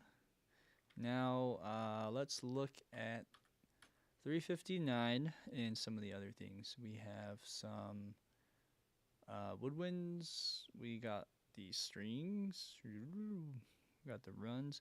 And the runs will probably be something that I'll do towards the end of all of this rather than in the middle. So then let's do the woodwinds. Woodwinds are pretty similar to what the brass are doing. So let's go to that and do bassoon. How are we doing on time? Okay, so it's 9:50 at my time zone. So I have about another hour I could probably do on this. 3:59.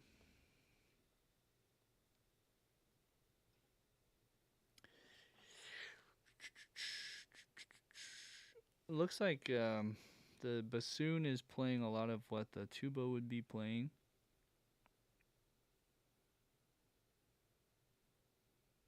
But not quite.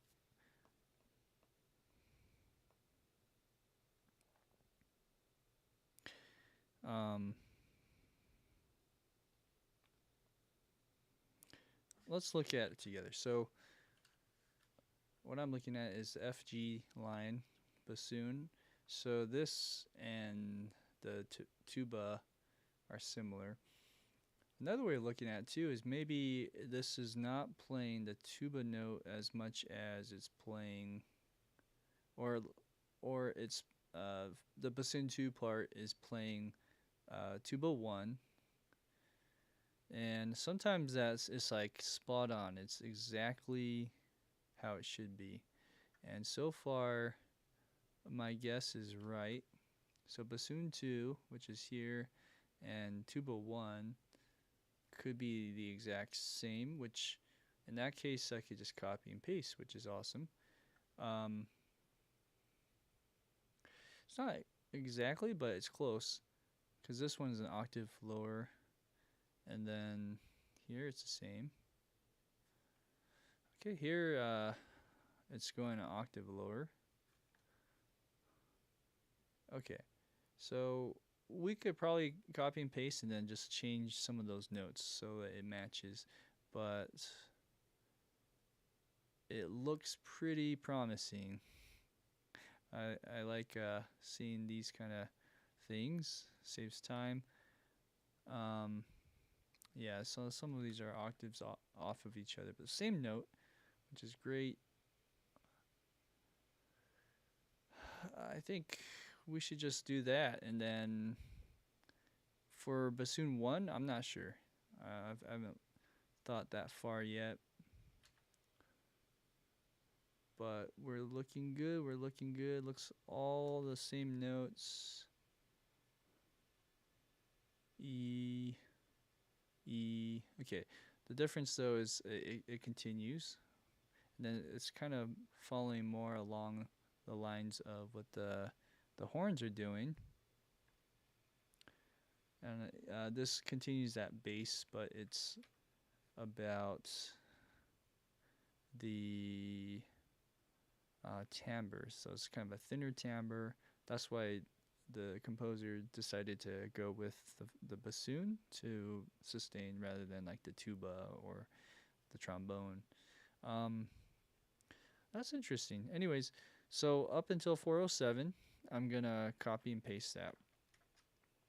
Let's go rock and roll. So 359, we have that. And we're gonna go like this. Here's the bassoon part. This is bassoon 2. All right. All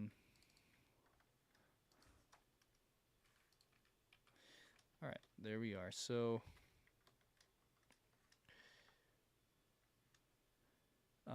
and I did bassoon 2 and tuba 1. Let me just double check here real quick. Oh, okay. No, I should do that again. So let's do this one.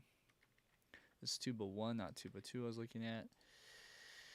Okay, yeah. So here we'll fix the notes where it should be in octaves. Should be it doesn't take too long.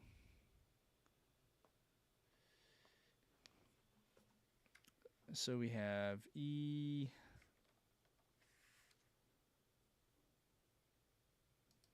C sharp, D, E, C sharp. Okay, so this note, is that right? It needs to go down to a F sharp. That's weird. F sharp. So 366. Oh, let's see. Did I go ahead of myself? 366 is here. So yeah, that G sharp needs to go down. Great, fix that. Moving to 366, 367, B, C sharp, F sharp. Okay, this F sharp needs to go down.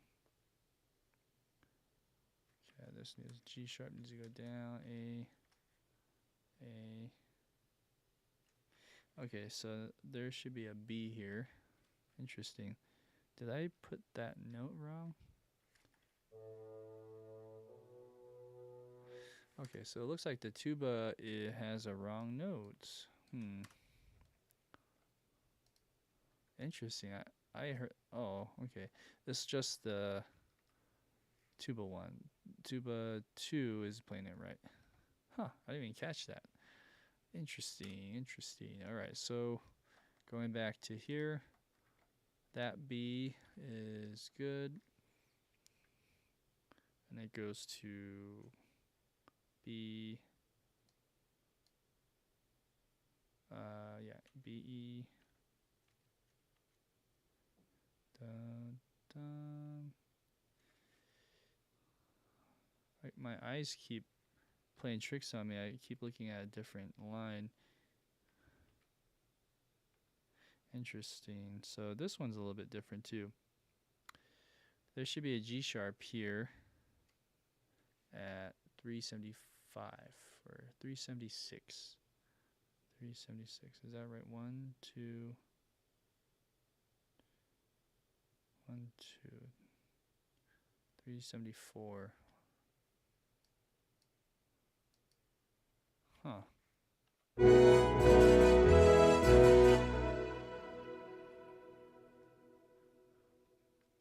E, B, G sharp, B,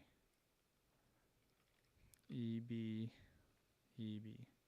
Okay, so I think there's a mistake on the tuba here as well. I probably overlooked, but the tuba should be playing B or G sharp. And this is in unison, which is very interesting to me. And it's just for that measure. And then after that, it doesn't do it again. So that's why I missed it. Haha, that sounds a lot better now. Did I do that for anything else? I think the trombones are probably good. These are small mistakes I'm fighting or catching myself in. So then, okay, so that sounds good. And then it's really quiet. Should I bring it up? Let's bring it up because all of this should be in that same vicinity. Let's press play and see how that sounds.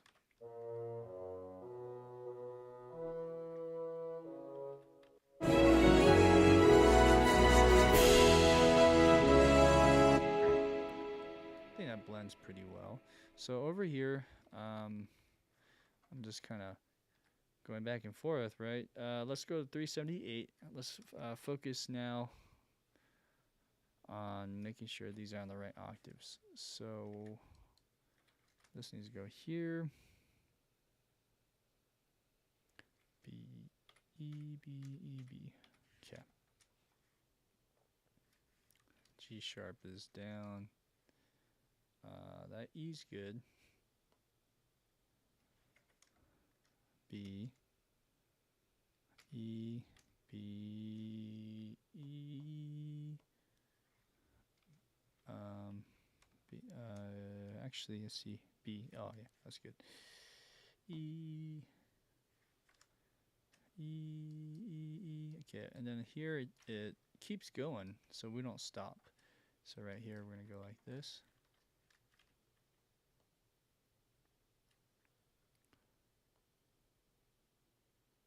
So 407. Then it's just choppy. Every bar is a different note.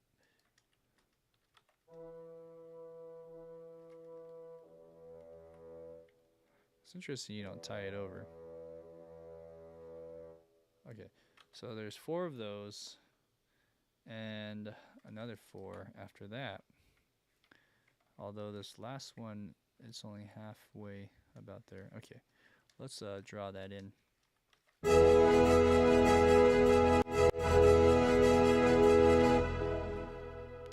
feel like I'm dropping down too low.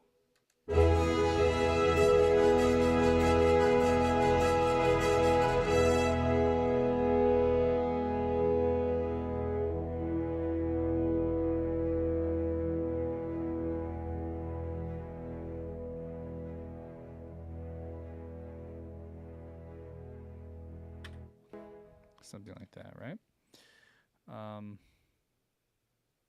I could maybe just slightly go more that way. Okay, great.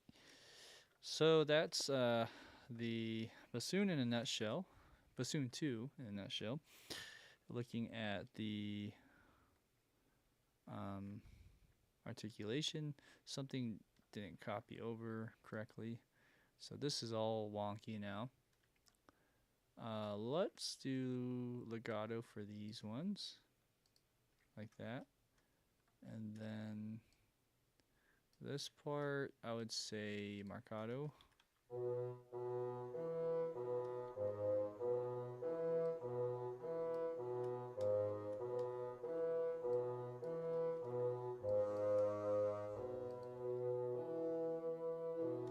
Legato for that part. Cool.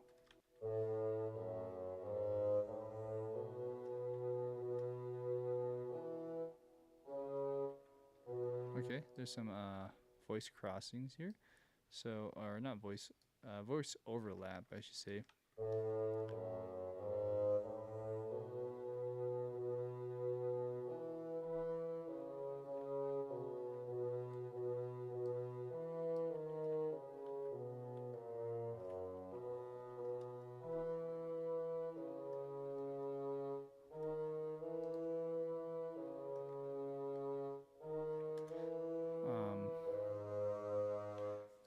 I think we're good for the most part. There's not a whole lot of dynamics. Maybe here we go louder because it is at fortissimo, but then at some point it needs to go to its tippy top, which is triple forte, somewhere around, what is that, 395. Okay, so let's find 395 on the score measure here. So here it needs to go even louder. So let's crescendo into it like that. These notes need to go bigger, leading into that. Something like that. Okay.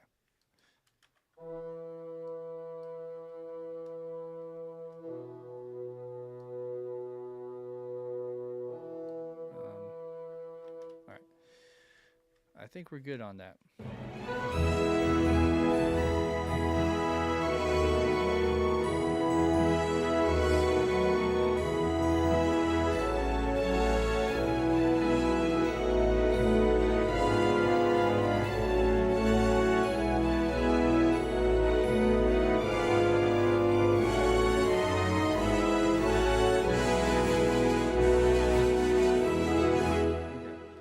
I'm hearing something in the trumpets. Let's fix that real quick.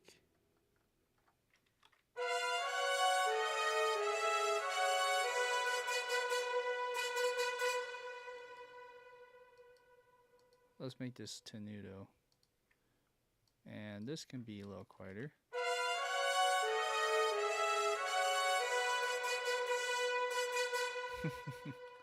What is going on?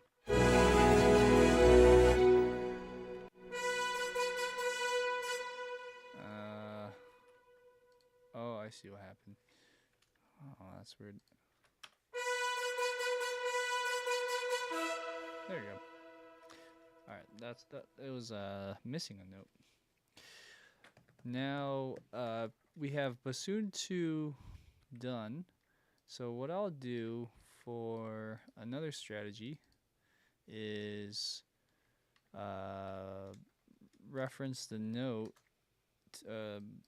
related in relation to bassoon 1, or excuse me, bassoon 2. This is bassoon 1, and just bring up notes and just kind of do that on the fly.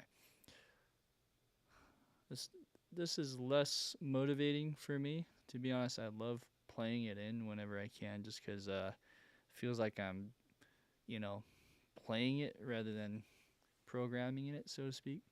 But programming is a form of composing, and that's just the nature of the beast sometimes. Let's see. So over here, a lot of this is an octave higher. So I think just as a baseline, let's go ahead and bring it up an octave. And then I'll move them accordingly. So this first note's good. And I'll just get rid of that. Okay, moving to the next measure. You have E. This should also be E. Okay, let's do this too. Let's bring this in and solo that. Okay. So now we're looking at the top voice of the bassoon, right? So there's your D sharp, there's your E, E, D sharp, E, no, D sharp, B.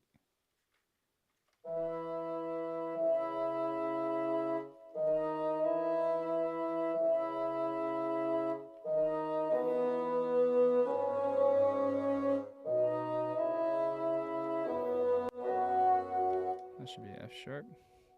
That's way up there, huh? Look at that gap. That's a 2-octave gap in the bassoon. Pretty sure that's correct.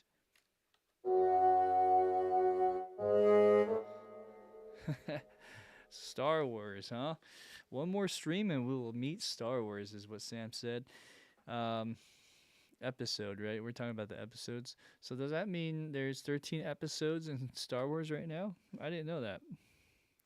That's a lot. That's a shit ton. Pardon my French. So then we have here this F sharp here.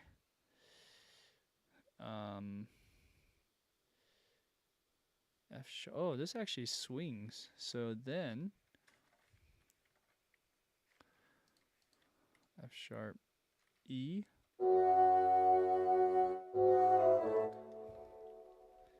And then F sharp.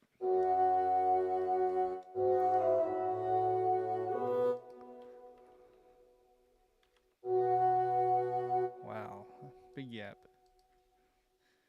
Next measure, we have this one on F sharp, E.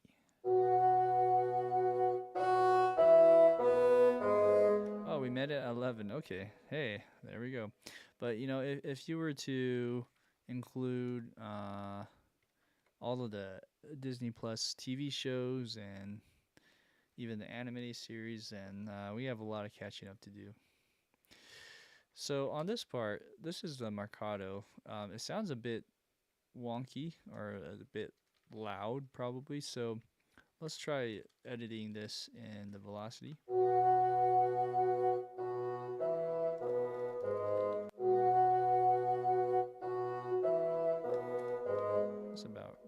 That's close enough.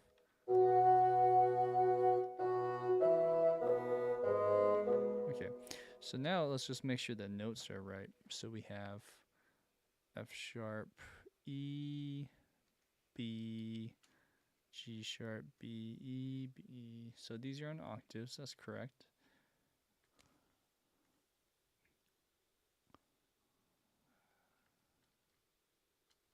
Okay, E, B, E, B. All right, that's good. Up here we go to B instead of... Oh, you know, I keep looking at the wrong line. Okay, everything up to there was correct, but this is a G sharp.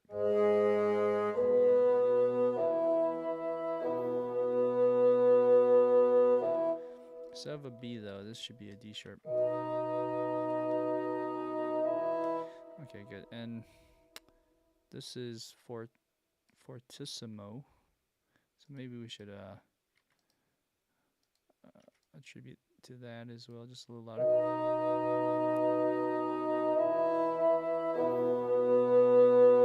Okay, all right, so going on, this is a E, D sharp, E.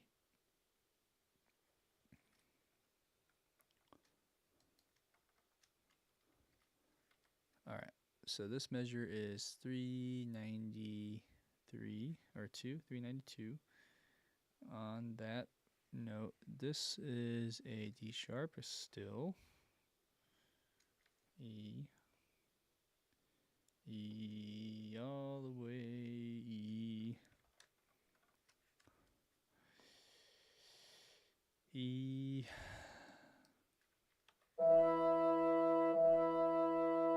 Okay, so this part actually goes down to B.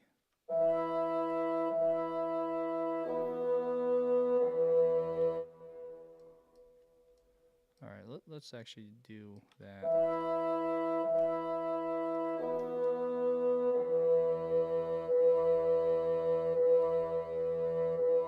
All right, the reattacking is kind of weird to me. It almost seems like it should just tie over.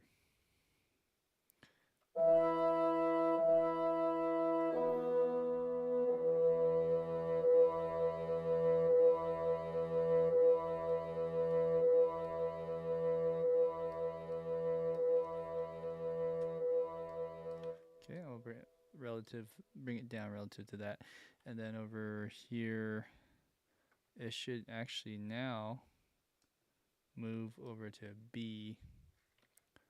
I think on, so 1, 2, 3, 4 of those, yeah, and then here you do B. Ah, that's nice. We should bring that down as well here.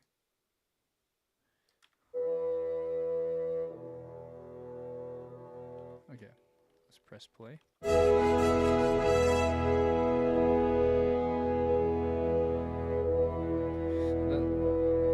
Don't forget the strings are doing a lot of stuff here. So it sounds maybe a little empty or odd the way this is decrescendoing out, but once you hear all of those other strings moving along, it will feel a little more contextually correct, I guess. And there's still a lot to do, though. I'm just kind of thinking, should I keep going? Right now, we're at 10:14. Okay.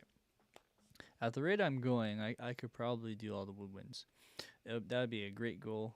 Once we get the woodwinds, then next week will be the strings, and that probably will be all the time I have for the strings. Well, the percussion, we might be able to fit percussion in this one, but there's still harp. Harp takes a bit. And then, it would be kind of nice to do one more stream after that, and that would make it 14 episodes. And the reason that I'd like to do one more stream is to kind of tie everything together, make sure all the sounds are polished and all the sections have good transitions. And then, then we could present it to the world. So that's the plan. By the way, if you guys are enjoying these videos, please do subscribe. Any help goes a long way. Share it with your friends. If there are any forums or groups that you're part of that talk about composing, I think anyone that has been watching, I hope you get a lot out of it. So, by sharing that with another person, they may also benefit from something like this. All right. Well, thanks for continuing the support. I'm going to keep going here. Let's try the clarinets. And the clarinets are next. Let's go back to 359 in the score. And again, I mentioned I have a revised score that you guys can download. It's the Boozy and Hawks score, but with the middle sections deleted, and I just kind of mashed it together here. So you guys can read along as we're doing this. This is 359 now. Clarinets have some notes here. Thanks, Guy. Yeah. Let's see here. We have D. So clarinet is also transposing. I have to remember that. So what did I write down here? I think I made a note. This will help jog my memory. Oh yeah. So I don't know if Guy, you were there. We reread this note together. Muta. So the muta means switch over or change. So this says to change to A clarinet. So that A clarinet, it continues to the end. That's why it has a different key signature. Now the A clarinet, I believe, is a third, minor third sounding below the written note. So I believe that's what it is.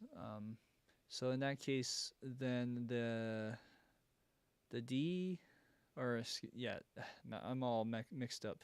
This is a D in the treble clef, right? So that D becomes a B natural, and the G becomes a E natural. And the best way to read this then is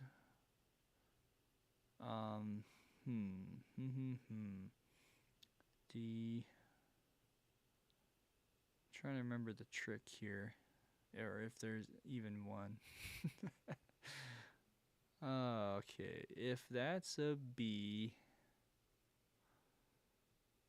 it's not like an alto clef at all. It's not like a tenor clef. It's its own beast, so to speak. Is that right? B, D, B. Yeah.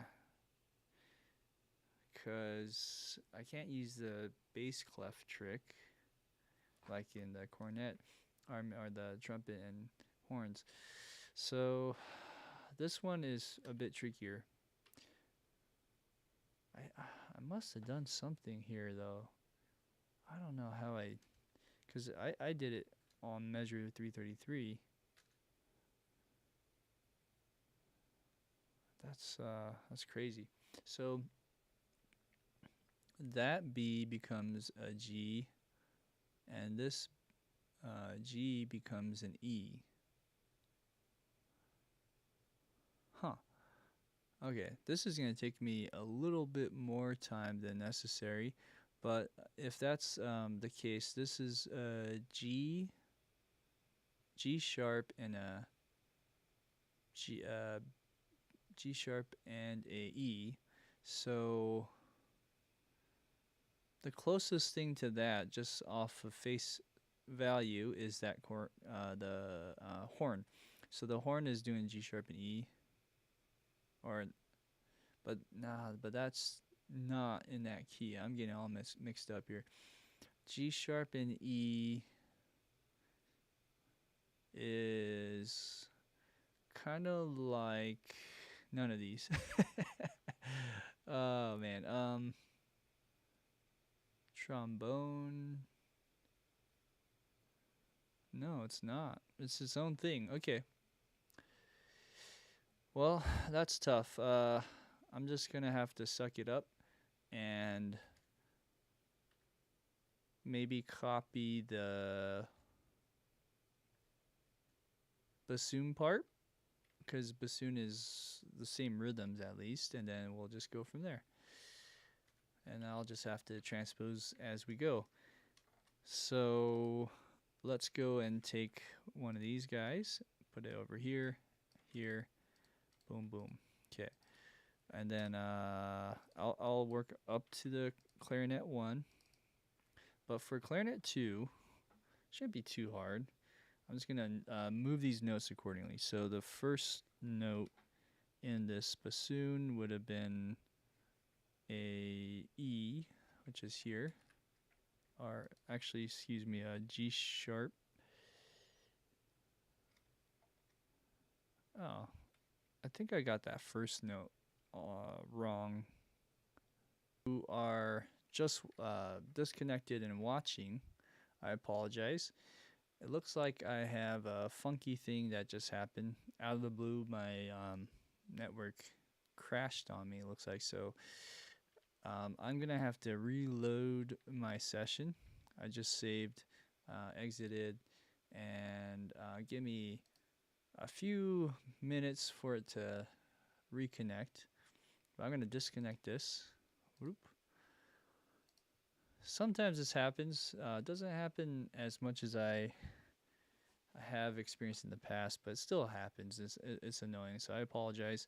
What we're going to do, though, is we're going to go back into this program, and it should reconnect, and then we'll be good to go.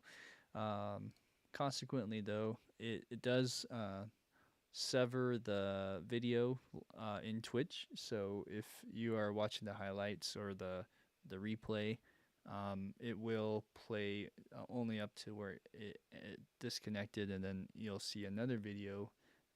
It's like the part B of this, so to speak. So, anyways, that's all loading in. As we're doing this, I'll talk again about the clarinet. I was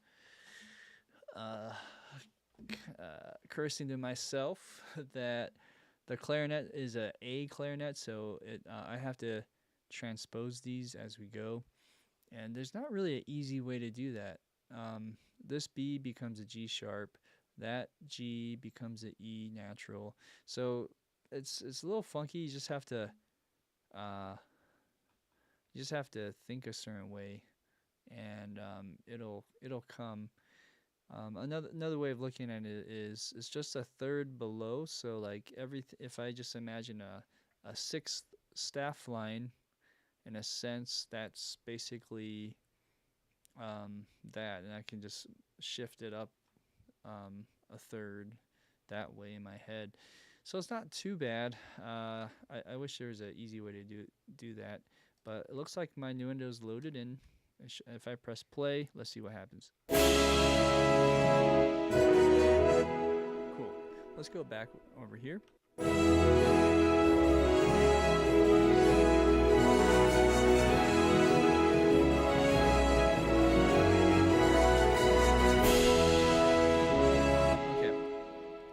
Oh, you're good, Sam.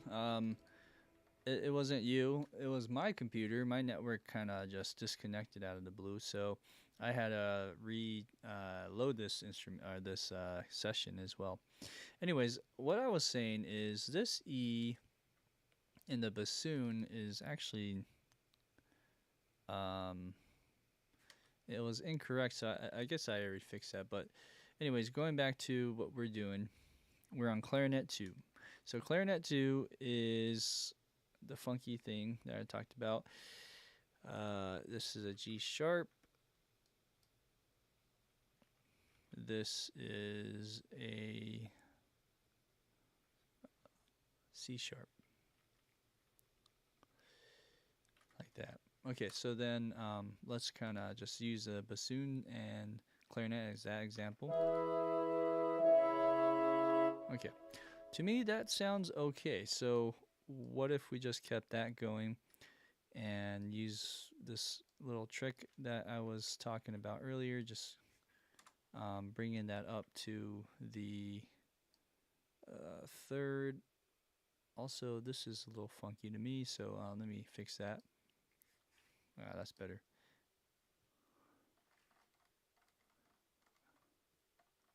Okay.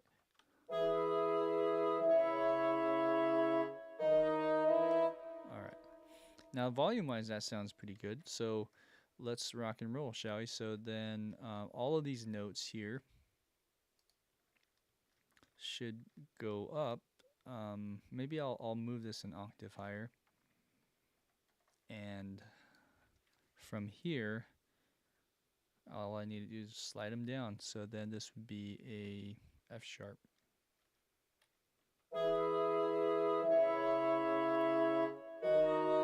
Cool. This is a G sharp. Oh, sorry. Okay. I think I can do this a lot quicker than I thought.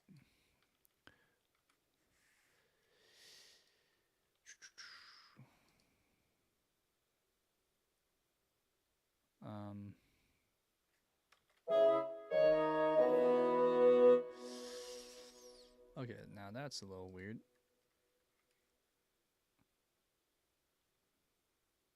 F sharp. I think I skipped a measure ahead of myself. So this G sharp is really that. There you go.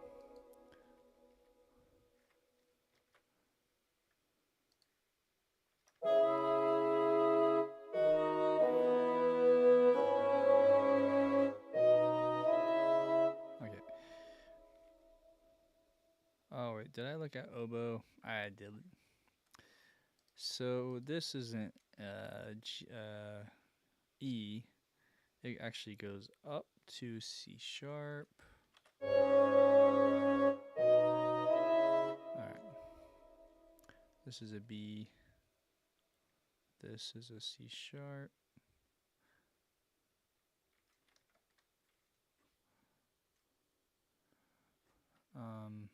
This is an A.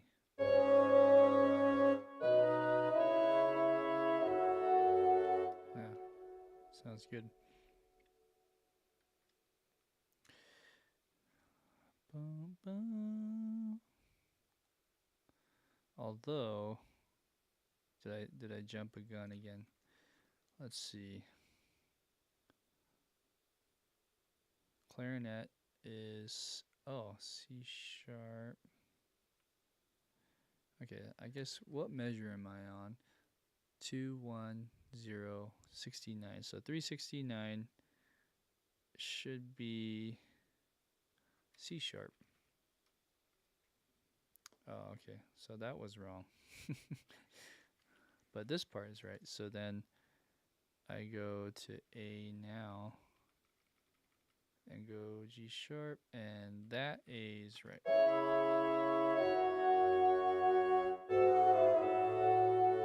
Okay.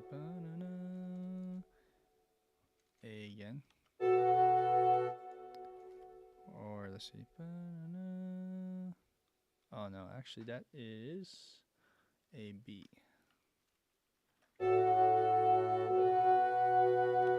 Okay, and then here maybe bring up the volume to account for that. All of this actually.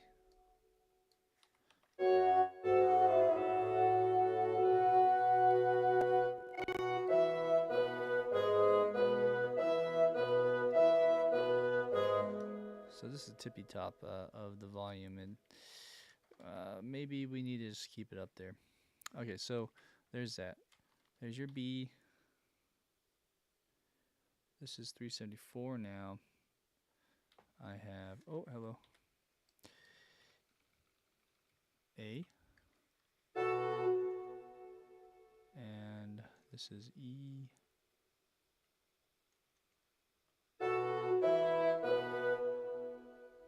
Or else it should be G sharp.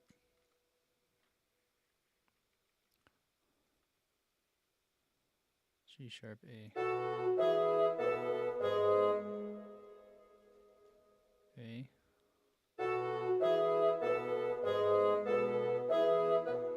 Yeah, so it's that kind of pattern. I think it's just G sharp and A all the way through. Great, so then let's just fix that in here. Up until the end.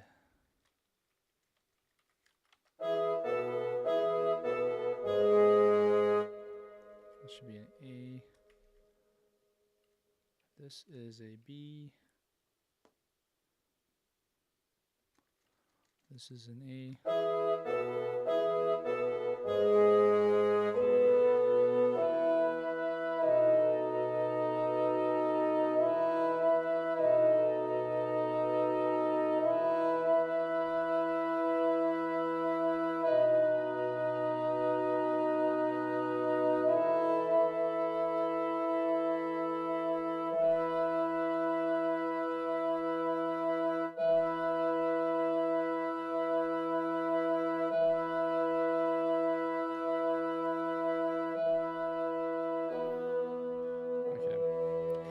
Clarinet just keeps going with the bassoon here, but it does change. So after this note, it should go to G sharp, and then this one should go to E,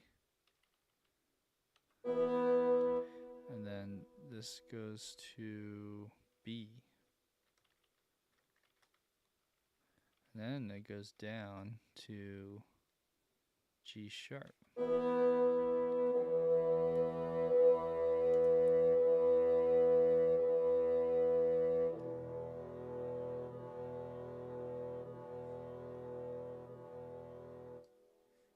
Something like that, right? Okay. Shaping this before it would help, I think.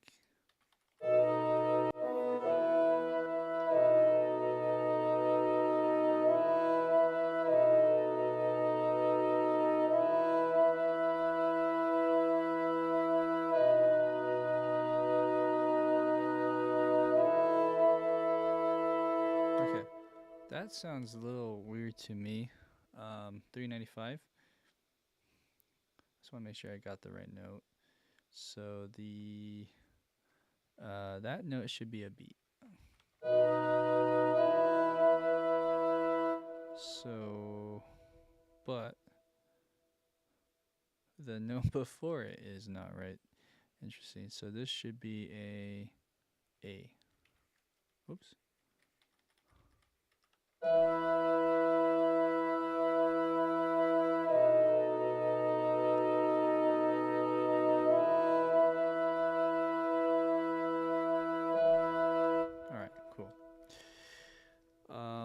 I think that's right. So then instead of copying the bassoon part, let's just copy up and do that with the other clarinet here. Although, yeah, this needs to go down to match the relative volume. It's pretty good. All right, and then on this note, this should be a little higher. So I don't know how I should do that, to be honest with you. If I should go like this, might be too high, but I think that'll help distinguish where all the other notes are. All right, so now clarinet 1 also is transposing, and these transposing notes are tough, let me tell you. But we can do this. So this B, or it would have been a G sharp in the score, is now transposing down to E. So it's that note. Let me solo that. Okay, good. We could probably bring up some of the volume here. Let's see, how should I do this? Let's do this and bring up this.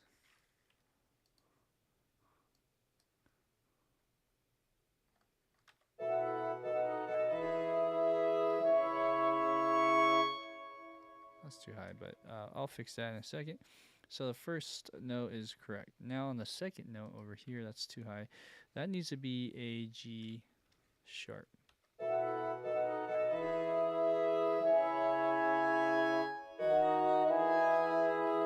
Okay, all right, we're in business.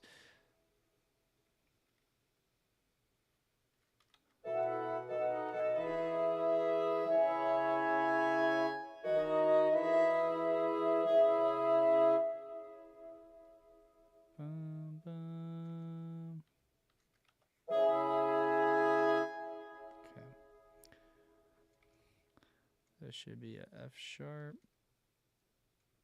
B,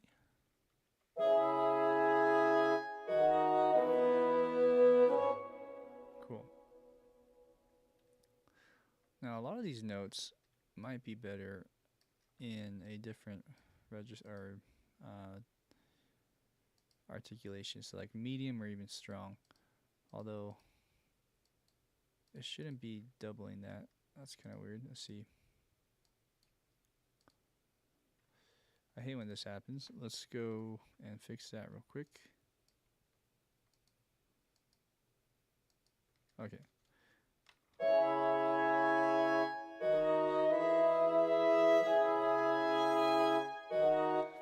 Of course, the tuning isn't always good on some of these libraries, so sometimes I mess around with the right articulation. Wow, that mean.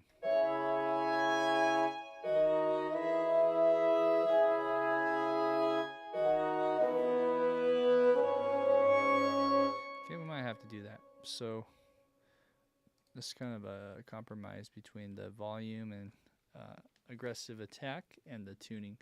So with that B,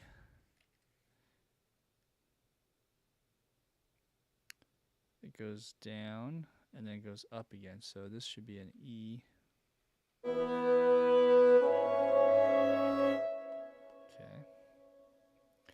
That's good. Should be a D sharp.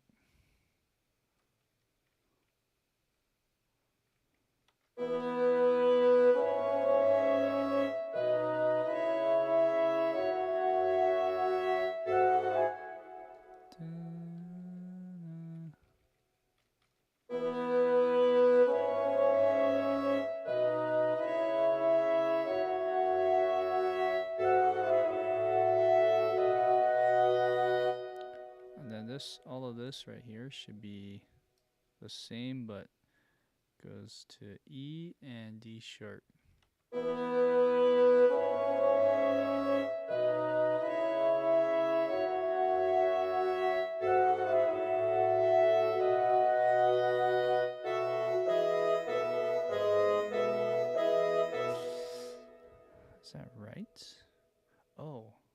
it's all inverted, so it should be like this.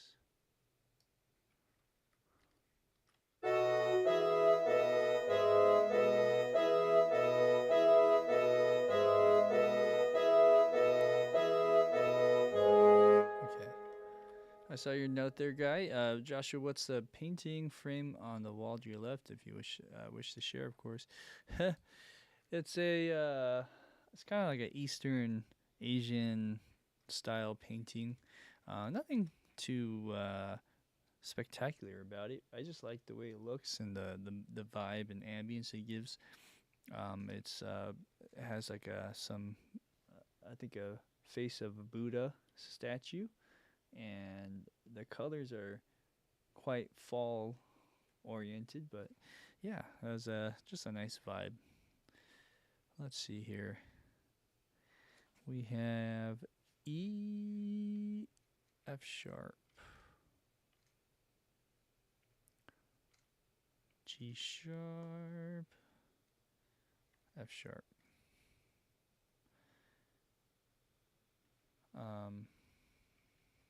Back to G sharp, G sharp.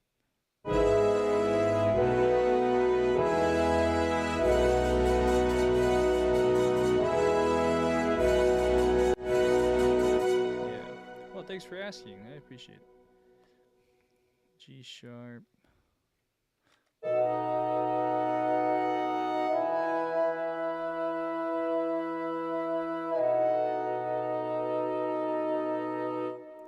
Curious on some of these ones. What if I switch this? Oh, actually, none of these are switched to that medium. That's why it sounds kind of soft. So let's move that over here.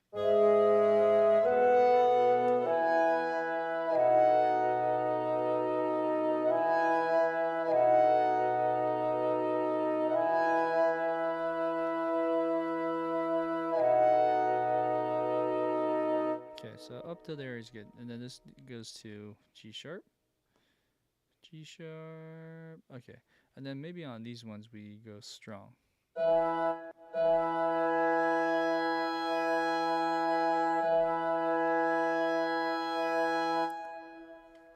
It's nice, but it crescendos quite a bit, so we're gonna have to fight some of that. Although I don't know what happened there.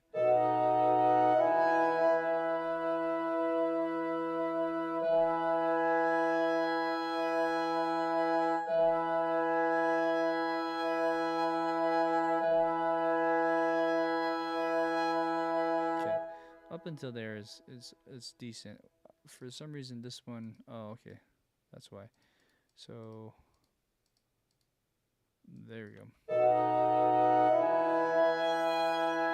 Whoa, that did some funky tuning.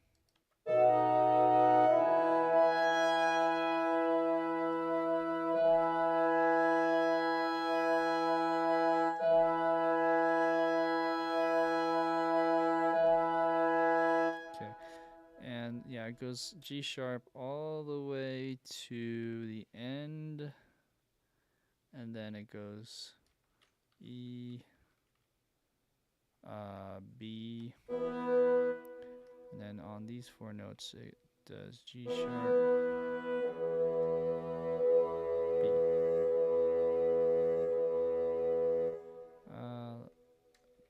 It should be B.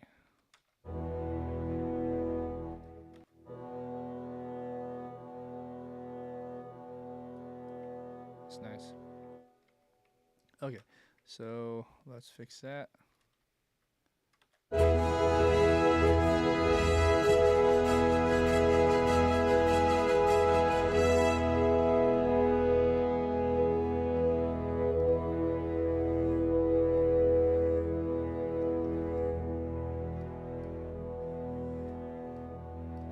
Nice.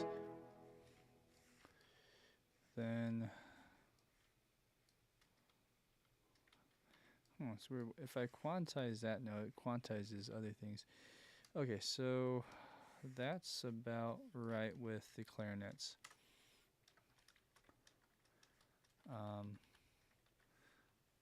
shall we move on? We got oboes and flutes, as well as piccolo. So let's do that. Let's do the oboe. Go back to 359 in the score.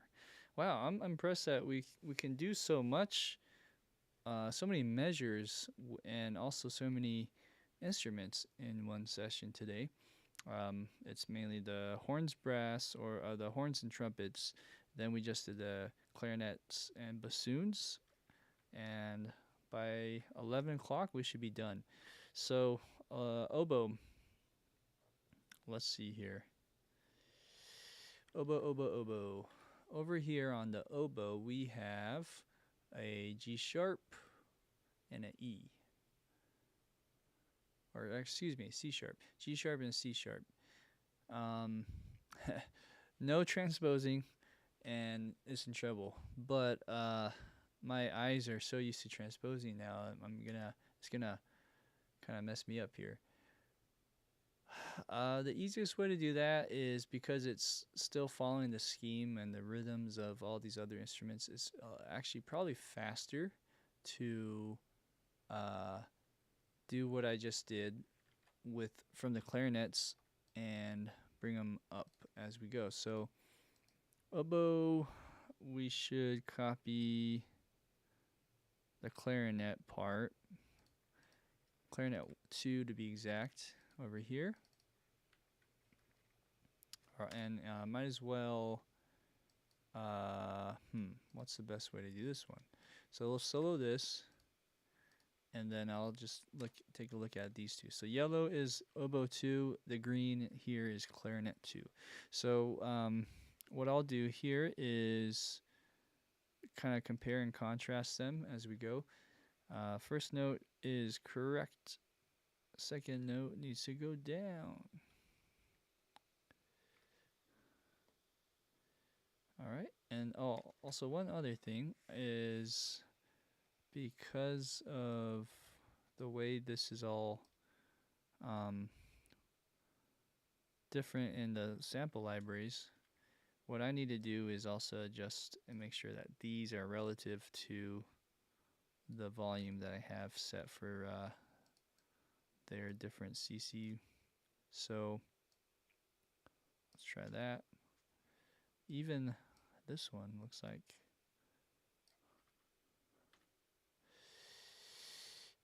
yeah, 95. There you go. Okay. Okay, so then I just want to listen to woodwinds. But at the same time, let's go back to where we're. Let's look at just clarinet and the oboe 2, right? Okay, so there's some voice crossing here. It's not a big deal. Oboe and clarinets are similar in range, although clarinets can go lower. Anyways, the oboe is going lower here, and then on this beat, it's going to be.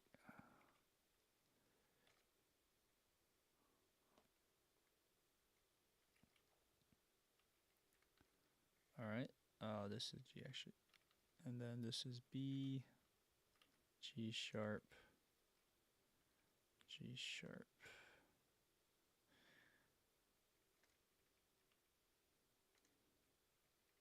A lot of G sharps here. All right, so this measure is 378, or 368, excuse me, 77, 68. Okay. All right, G sharp. This is a F sharp. This is a C sharp. So it's a little bit different than the clarinet too. As you can see, they're in thirds of each other a lot of times in this little section.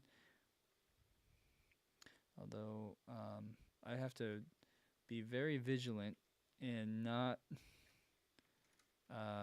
looking at the wrong lines, because my eyes kind of wander, and so I might be looking at what I think is the oboe and it's actually clarinet.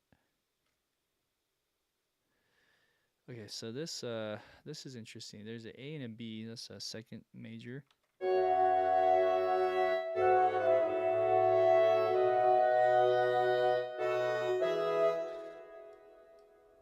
interesting. This is a A. So that's probably a B dominant chord, B7. So that works. And then over here, this is 374.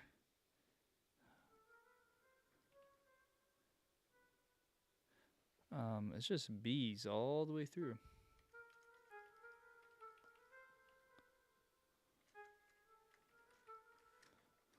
Is there an easy way to do this? Let's go like that. All B's.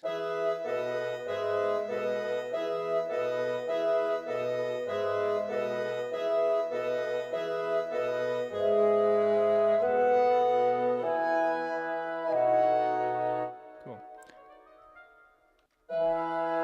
Oops. And then back to the D sharp.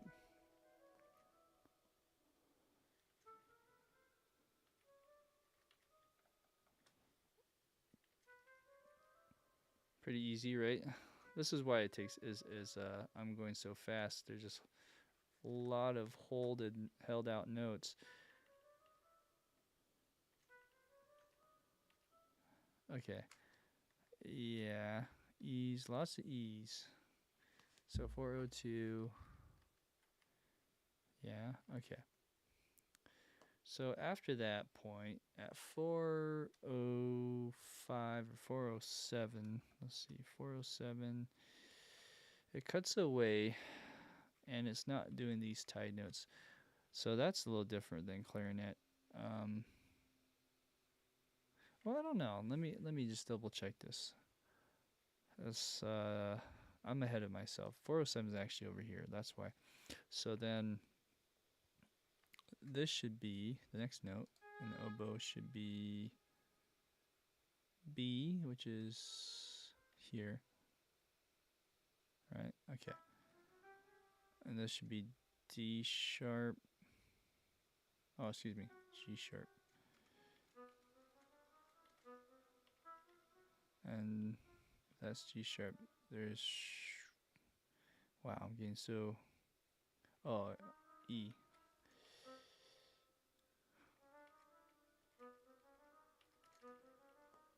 Okay, and then the last notes. There actually is no other note there.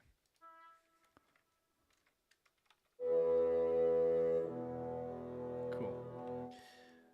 Relatively speaking, probably should bring some of that in there as well and just bring it down. Okay, so there is that. Let's just make sure it sounds good so far. 359.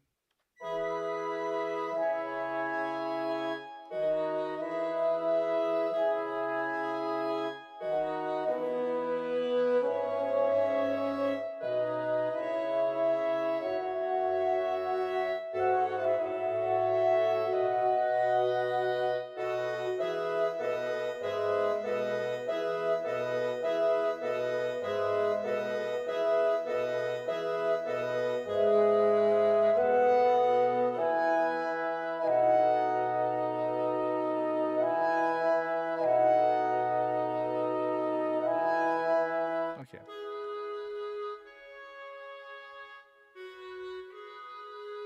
Relative to the clarinet, it's kind of quiet.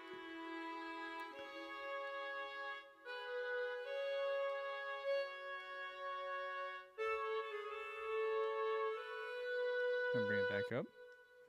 Something happened there that I thought needed to go higher or lower.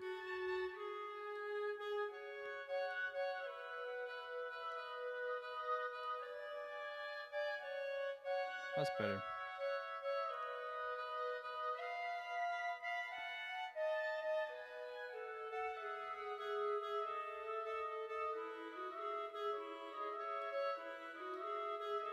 Even this probably can go up just a little bit.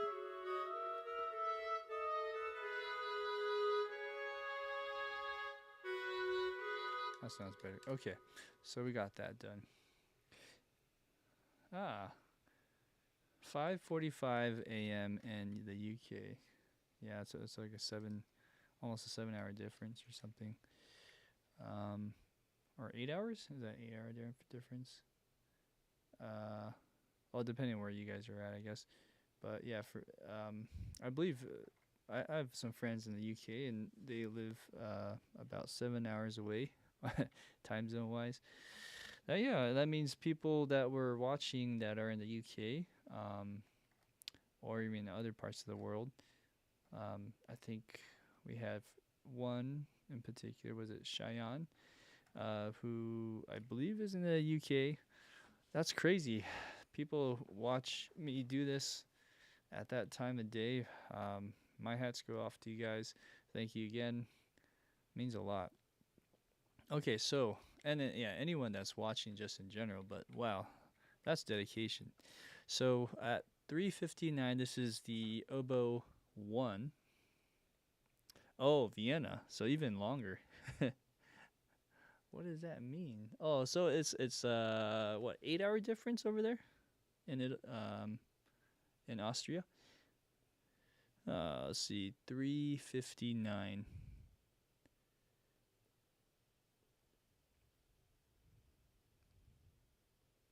I think in so right now it's almost 11 p.m.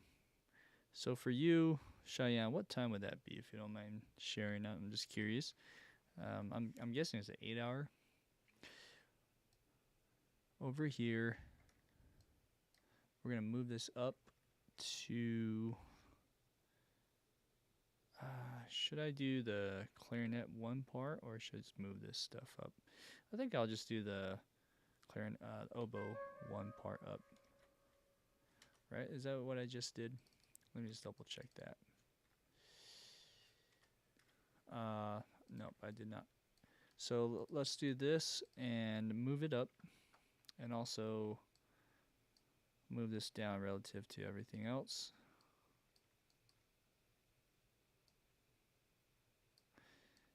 Thanks, Guy. I appreciate that. Let's see.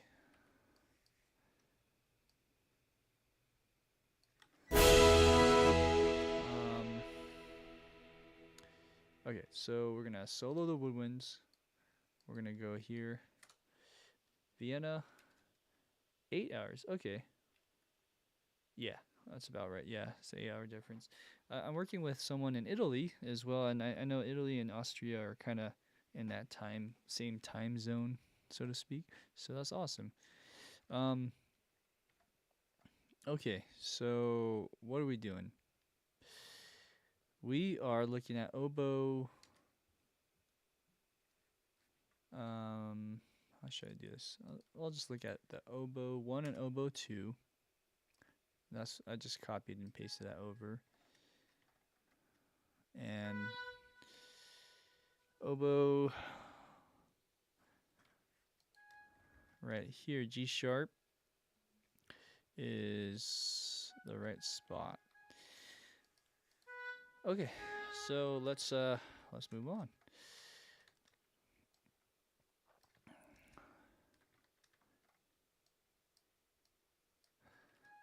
Okay.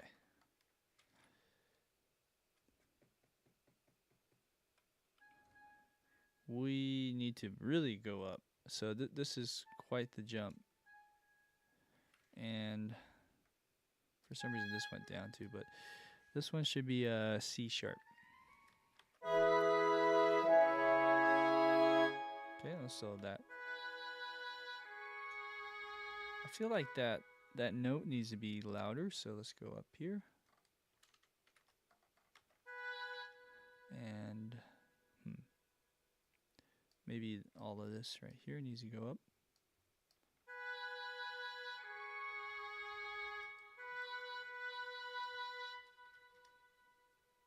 I'm gonna unsolo everything just for a second.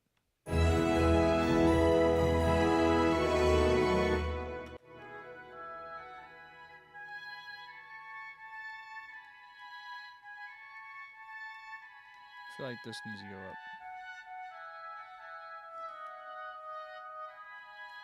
Okay. Alright. So balance wise it's a little better.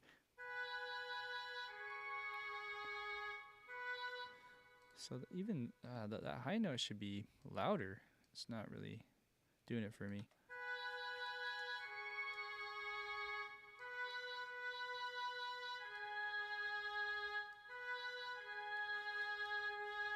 Okay, let's just sort of keep it in that region.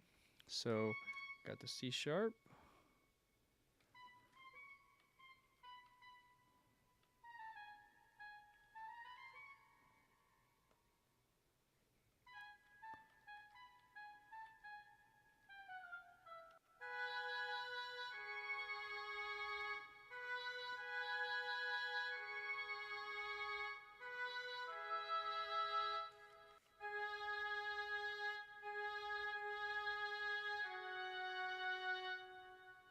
It's close. That's a G sharp.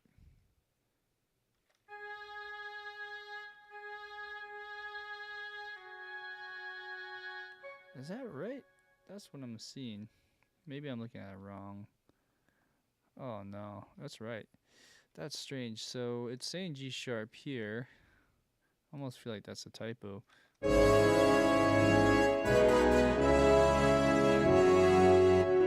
Maybe not. G sharp. What is that?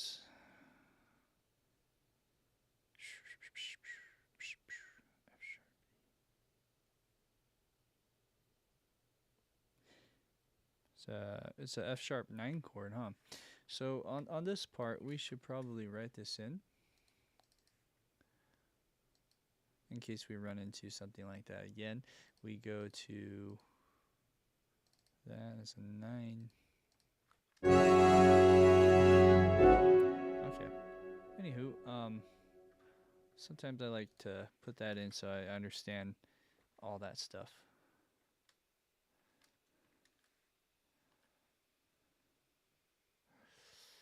G sharp, G sharp. Okay. Oh, hello. I just lost my place somehow. I pressed the button and pushed me over all the way there. Okay, so all right, so we have G sharp.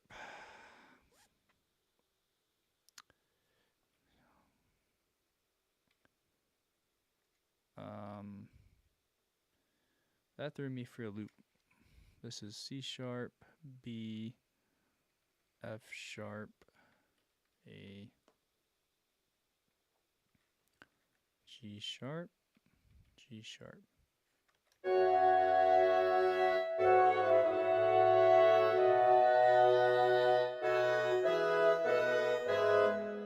Okay, and then all of this. Shoop, shoop, shoop.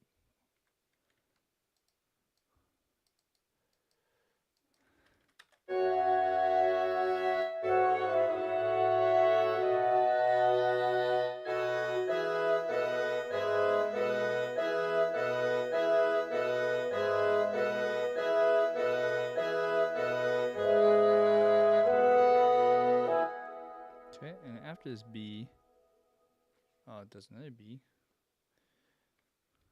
Sometimes I like to race myself. That makes sense. A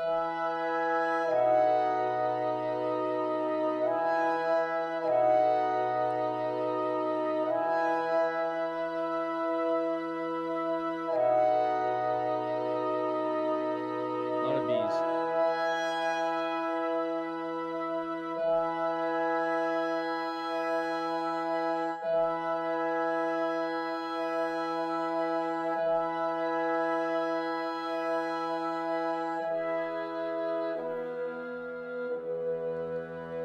F sharp or E.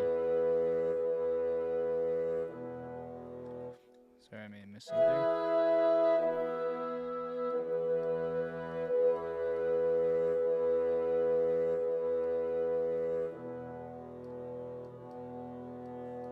That's beautiful.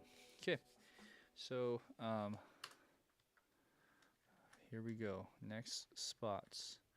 We have the flutes and the piccolo kind of go hand in hand there. Pretty easy. Piccolo probably just doubles up. So let's go for 359. We're very close, guys. Going a little over time than I wanted, but Might as well just stay and finish this part. That way we have the woodwinds and all the brass completed. So here with the flute, we have flute 1, flute 2 together in unison. It looks like they're in unison for the most part. They do diverge at 382. That's an important measure to keep in mind. But then it goes back into unison towards the end. Okay, so easy enough. It does drop out with the clarinet though, so it's kind of more in the clarinet line of things. Also, which note or which instrument should I copy this off of? So at 359, if this starts at a B and then goes to an E, is there one that does that similarly? B, not really, huh? This is the other part of the chord. It looks like that B is different than all of these other ones. I mean, it does match this oboe B, but then this then goes to a E, which is more like oboe 1, I suppose. But then oboe 1 changes to B here, and this is a D sharp. So it's a little of a toss-up between oboe 1 and other stuff. I'll just copy oboe 1, and because they're in unison, let's go ahead and first match the vicinity of which it should be in with the dynamics. That looks pretty good to me. And then over here, same thing. Let's just bring this up so it's matching. Let's go here.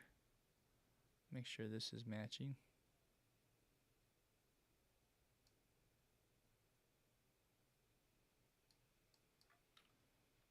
Okay, great.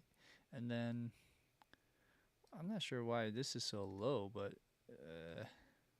I'll sort of match that just for the sake of it. Yeah, see, this part is really high. Let's see here. I feel like it needs to go up, all of this.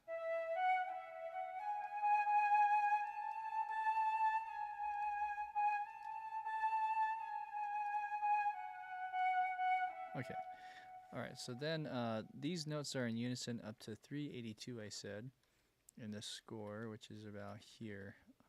Okay, so I'll just make a little marker there, and then, oops, let's go ahead and make sure I move these notes together. So this is 359. Also, let's mute the woodwinds. I'll just do that. Okay, so real quick, we got B. This is D or E. E natural. Okay. All right, we're in business. So E, D sharp, B, E, D sharp, G sharp, C sharp. Oh, it's nice that I don't have to transpose. Makes a huge difference. It's kind of like you feel less anxious. Let's see here. So this looks like an F sharp to me. Just want to make sure that's the right note. But then the piccolo is playing a G sharp, so maybe this is a G sharp. See, this score is kind of smudgy, and sometimes it looks like it's like one note like a second interval below or above it sometimes. Okay, so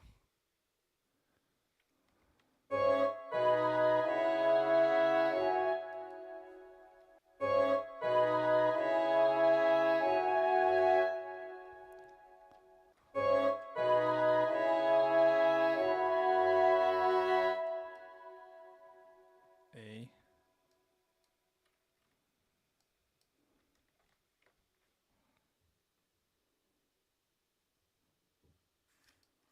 Okay.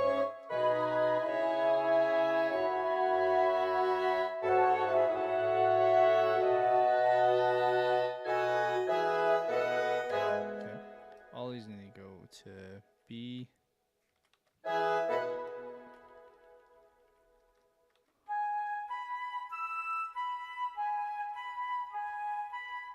And then again over here.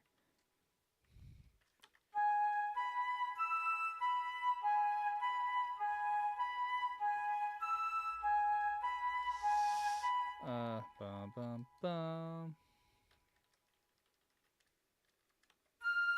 Oops.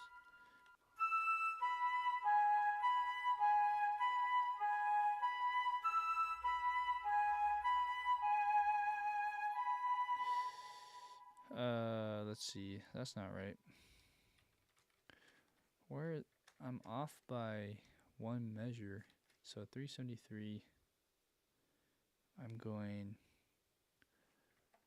G sharp and then G sharp, B, E, B, G sharp, B, G sharp, B.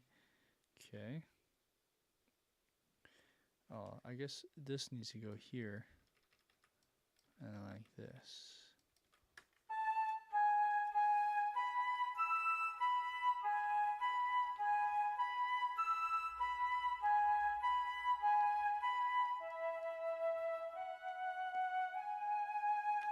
Okay. Then it goes up an octave. Wow, that's really high. So this is D sharp. No, I mean, sorry, F sharp.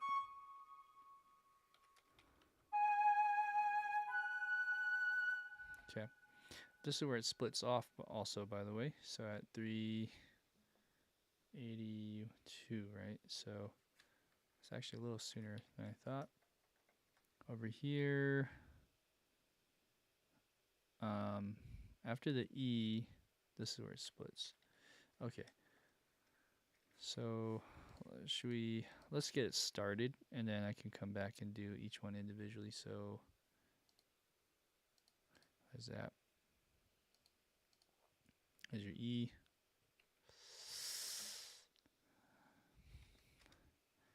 There's your, whoa, D sharp.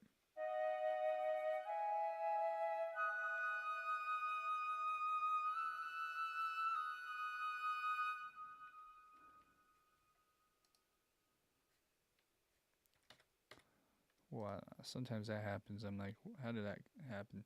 So yeah, we're going really high here for a second. Is that right? Yeah. Oh, the 8VB or 8VA starts even earlier than that. Oh, my apologies. So this goes here, this goes there. I see. Okay. And then this seems wrong.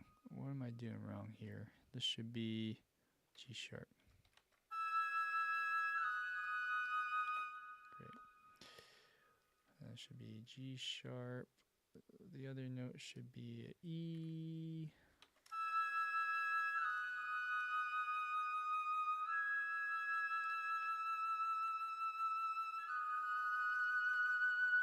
Although I flipped these. Let's fix that.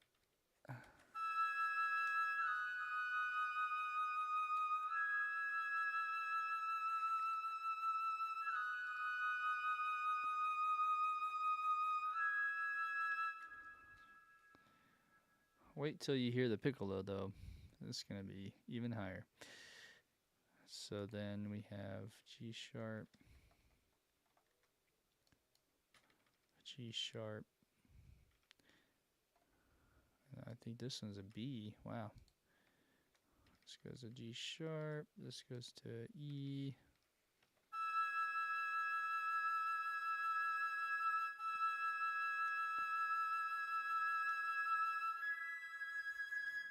Is that right? Let's just double check here. Am I in the right spot? 400. So 400 E, G sharp. Okay, and then, huh? Oh, I see. 401 is where it starts. Okay, so then this is even higher, G sharp. All right, and then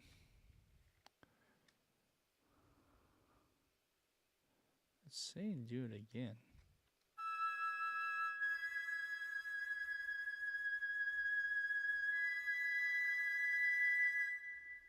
Right, but only for 2 measures.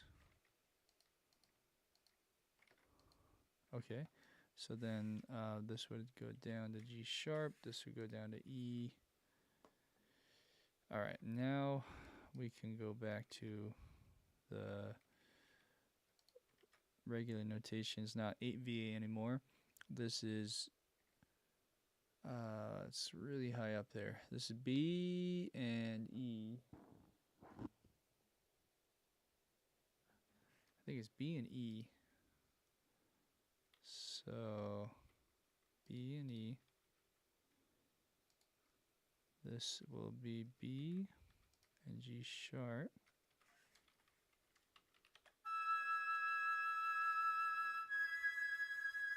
Okay, and then back to unison here.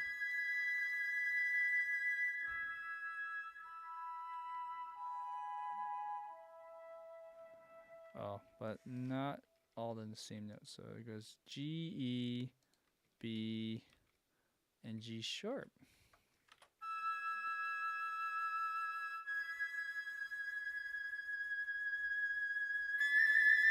Oh, wow. Okay, I must have pressed something on my tablet there. Let's fix that. So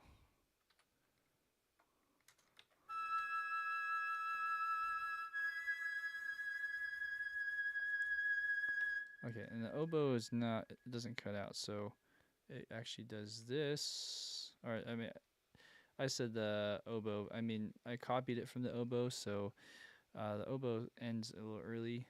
I think flute ends around here though, so it goes 1. Oh man, I might have messed up. 413 or 412. It goes G sharp. Okay, then on 413 it goes to E. And does that for 4 measures and a partial amount there. Okay, I see. So all of this needs to be more gradual. I don't know if you guys used this tool before. It's called the parabola tool. I kind of go on and off with those things, but it's pretty useful.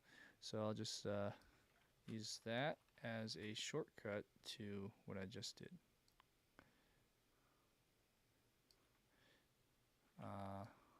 Make it more gradual towards the end.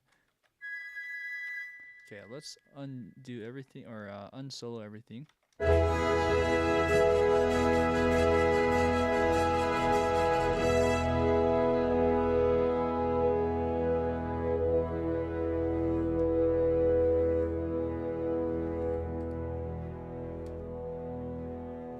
some reason, I can only see the green, not the red. Let me try that one more time. Sometimes that glitches out. Okay, so on the red, I just want to make sure that all my articulations are set. Let's look at also, while we're at it, the oboes. Looks like all their articulations are set there. Let's look at the bassoons. Some of these though, okay, some of these double up, and that's not good. These are not doubling up. Okay, then we have the last but not least is piccolo. And on the piccolo side of things, maybe I'll delete this note. It's basically going back on 359, it's basically doubling the flutes. I don't think it would change or veer off of what the flutes are doing, so it just keeps doubling up an octave higher, of course, and that will go till about, oh, even past this point on 381. Oh, okay, and then this is an octave higher than that flute. Oh, okay, so it's a little bit different up until 397 or 398 actually. 398, it's doing a third of the chord here, so it's actually really high up there, playing the highest note possible in this entire orchestra. It's a very important part, it looks like. B, G sharp, E, B, I can't talk. G sharp, B, E. That's a E major chord right there. That's a high note. So after that, it stops at 407. And it looks like it's doubling the flute here. Doubles flute here, doubles flute there. Okay, so at 407 it stops, right? But at 406, 405. 405 is where it catches back on and doubles the flute. Flute 1 to be exact. So let's look at flute 1. Double that over here. Actually, let's make sure that this part looks good. Maybe I should bring this one up.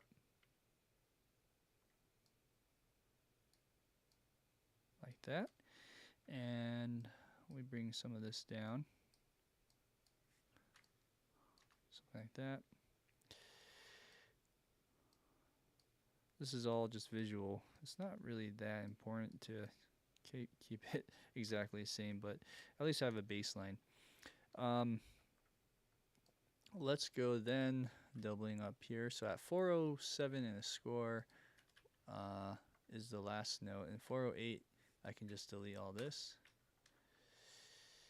I was saying before 40, one of these notes is the same. 405, let's see, 406, 405. So 405 is the same. It does change on these notes. It goes to an E. I remember this one goes to an E, and so on. Let's just look at the other notes that it veers off of. So from 395,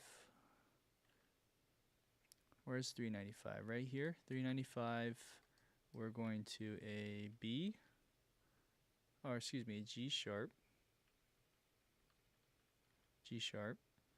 and then this goes to the B. All right, let's solo this. Ooh, it doesn't even play that high, huh?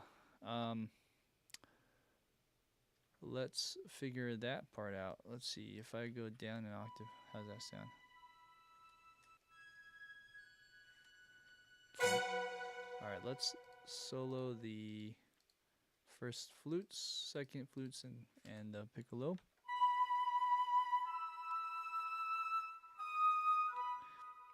All right, it's playing a note. It's doing something that I'm afraid of doing. Maybe it's too high in the range of this particular library.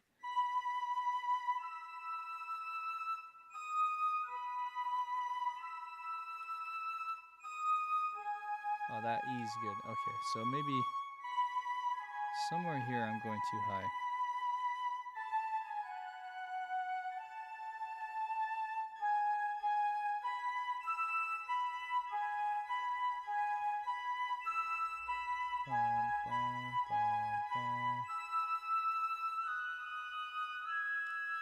Oh, I see. So here, the first flute and the piccolo are in the same octave. Interesting. And then it actually starts to veer off and do those chords here. That makes sense. And just reinforces that that flute 1. Cheyenne, is that chain technique orchestrated part? Is that Chain. I'm not sure what you mean. Can you elaborate, Cheyenne? Is that chain technique orchestrated part? Let's see. Okay, so I think I got the piccolo in order. Now let's listen to the woodwinds soloed.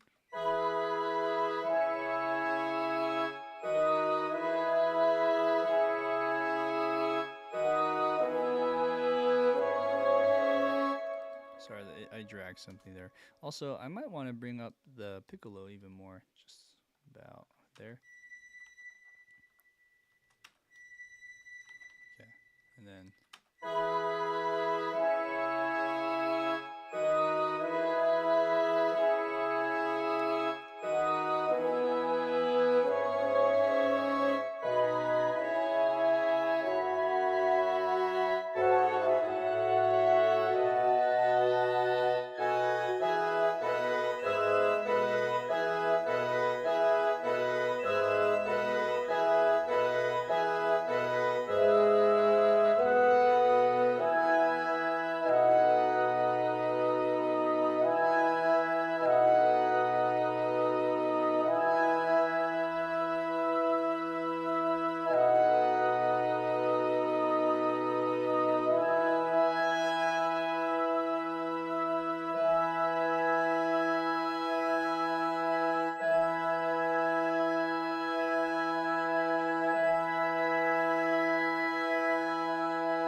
Okay, great.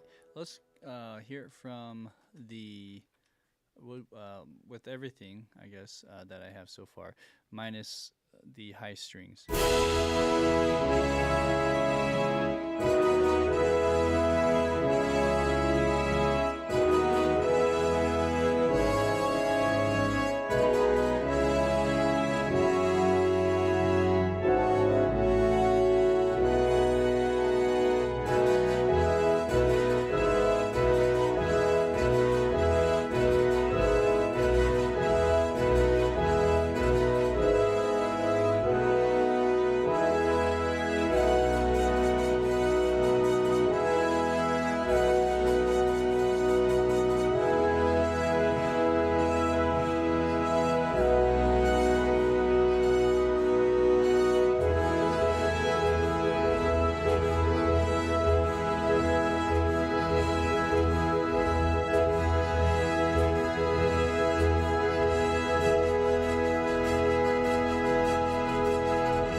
Okay, great.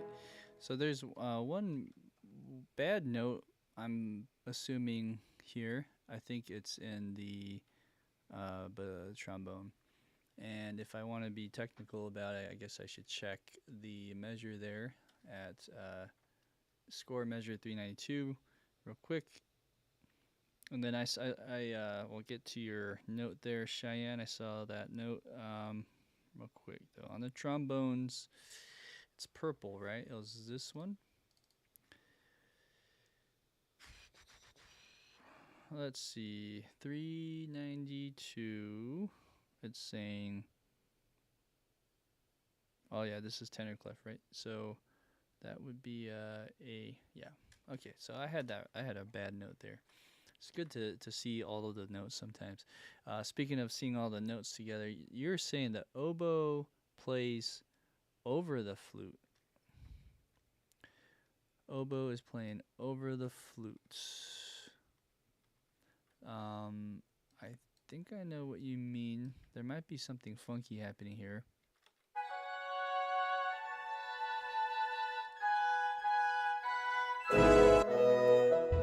What's the best way to look at this? So this stuff, it looks like maybe the notes leading up to here is a little off. Is that what you're saying? And if not, let me look at the oboes real quick, because you're saying oboe and flute. So the flute 1 is green, flute 2 is red, Oboe 1 is this gold color, and oboe 2 is this yellow color. All right, let's see. And I'm going to solo these.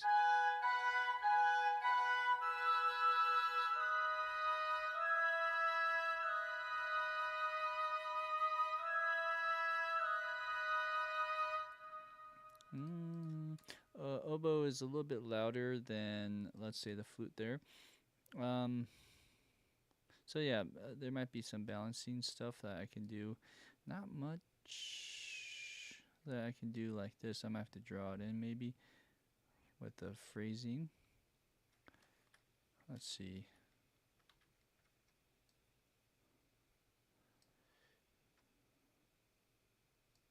Bring that down just a little bit.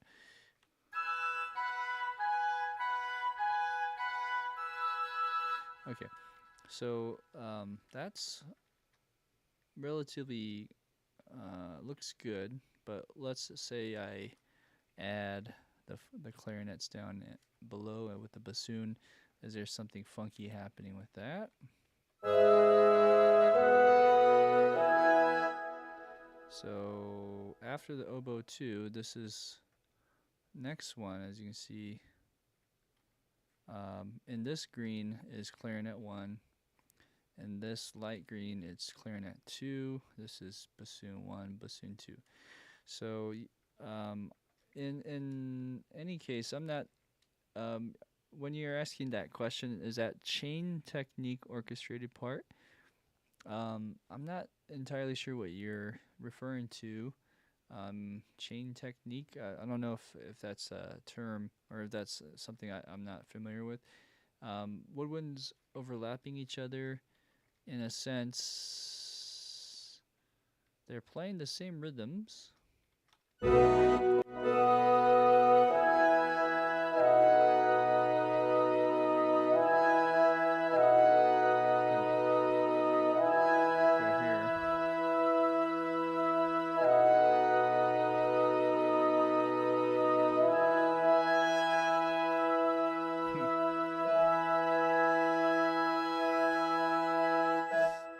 Change this clarinet. It really pokes out.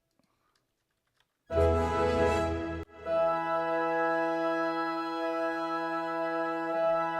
probably better.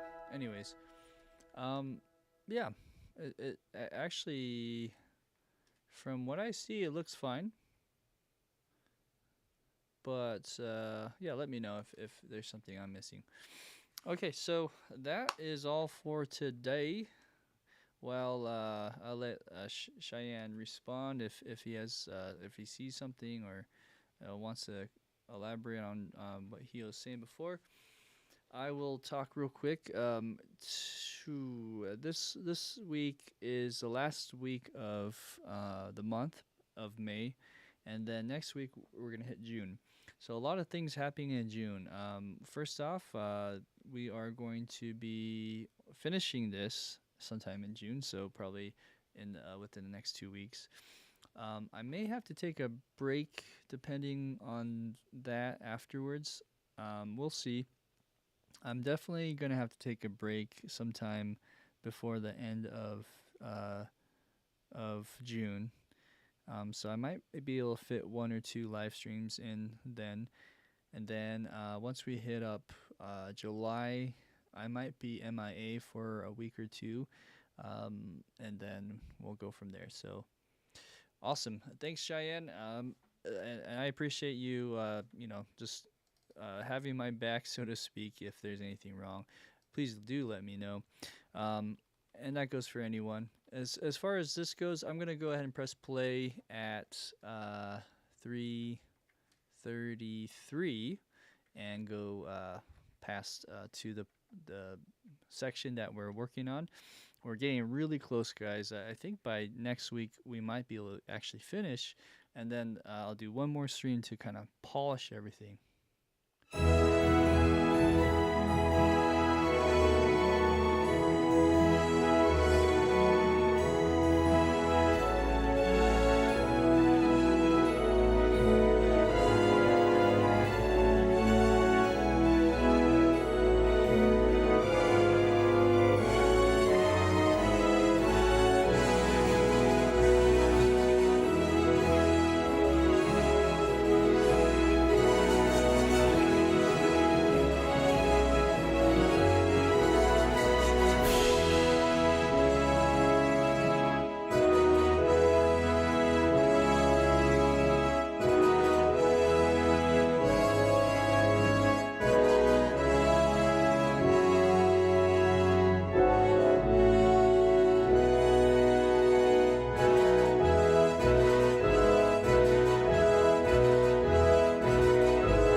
All right, that's it. Well, thanks for watching, guys. Be sure to tune in for next week, sometime Thursday. I'll let you guys know. Have a good one. See ya.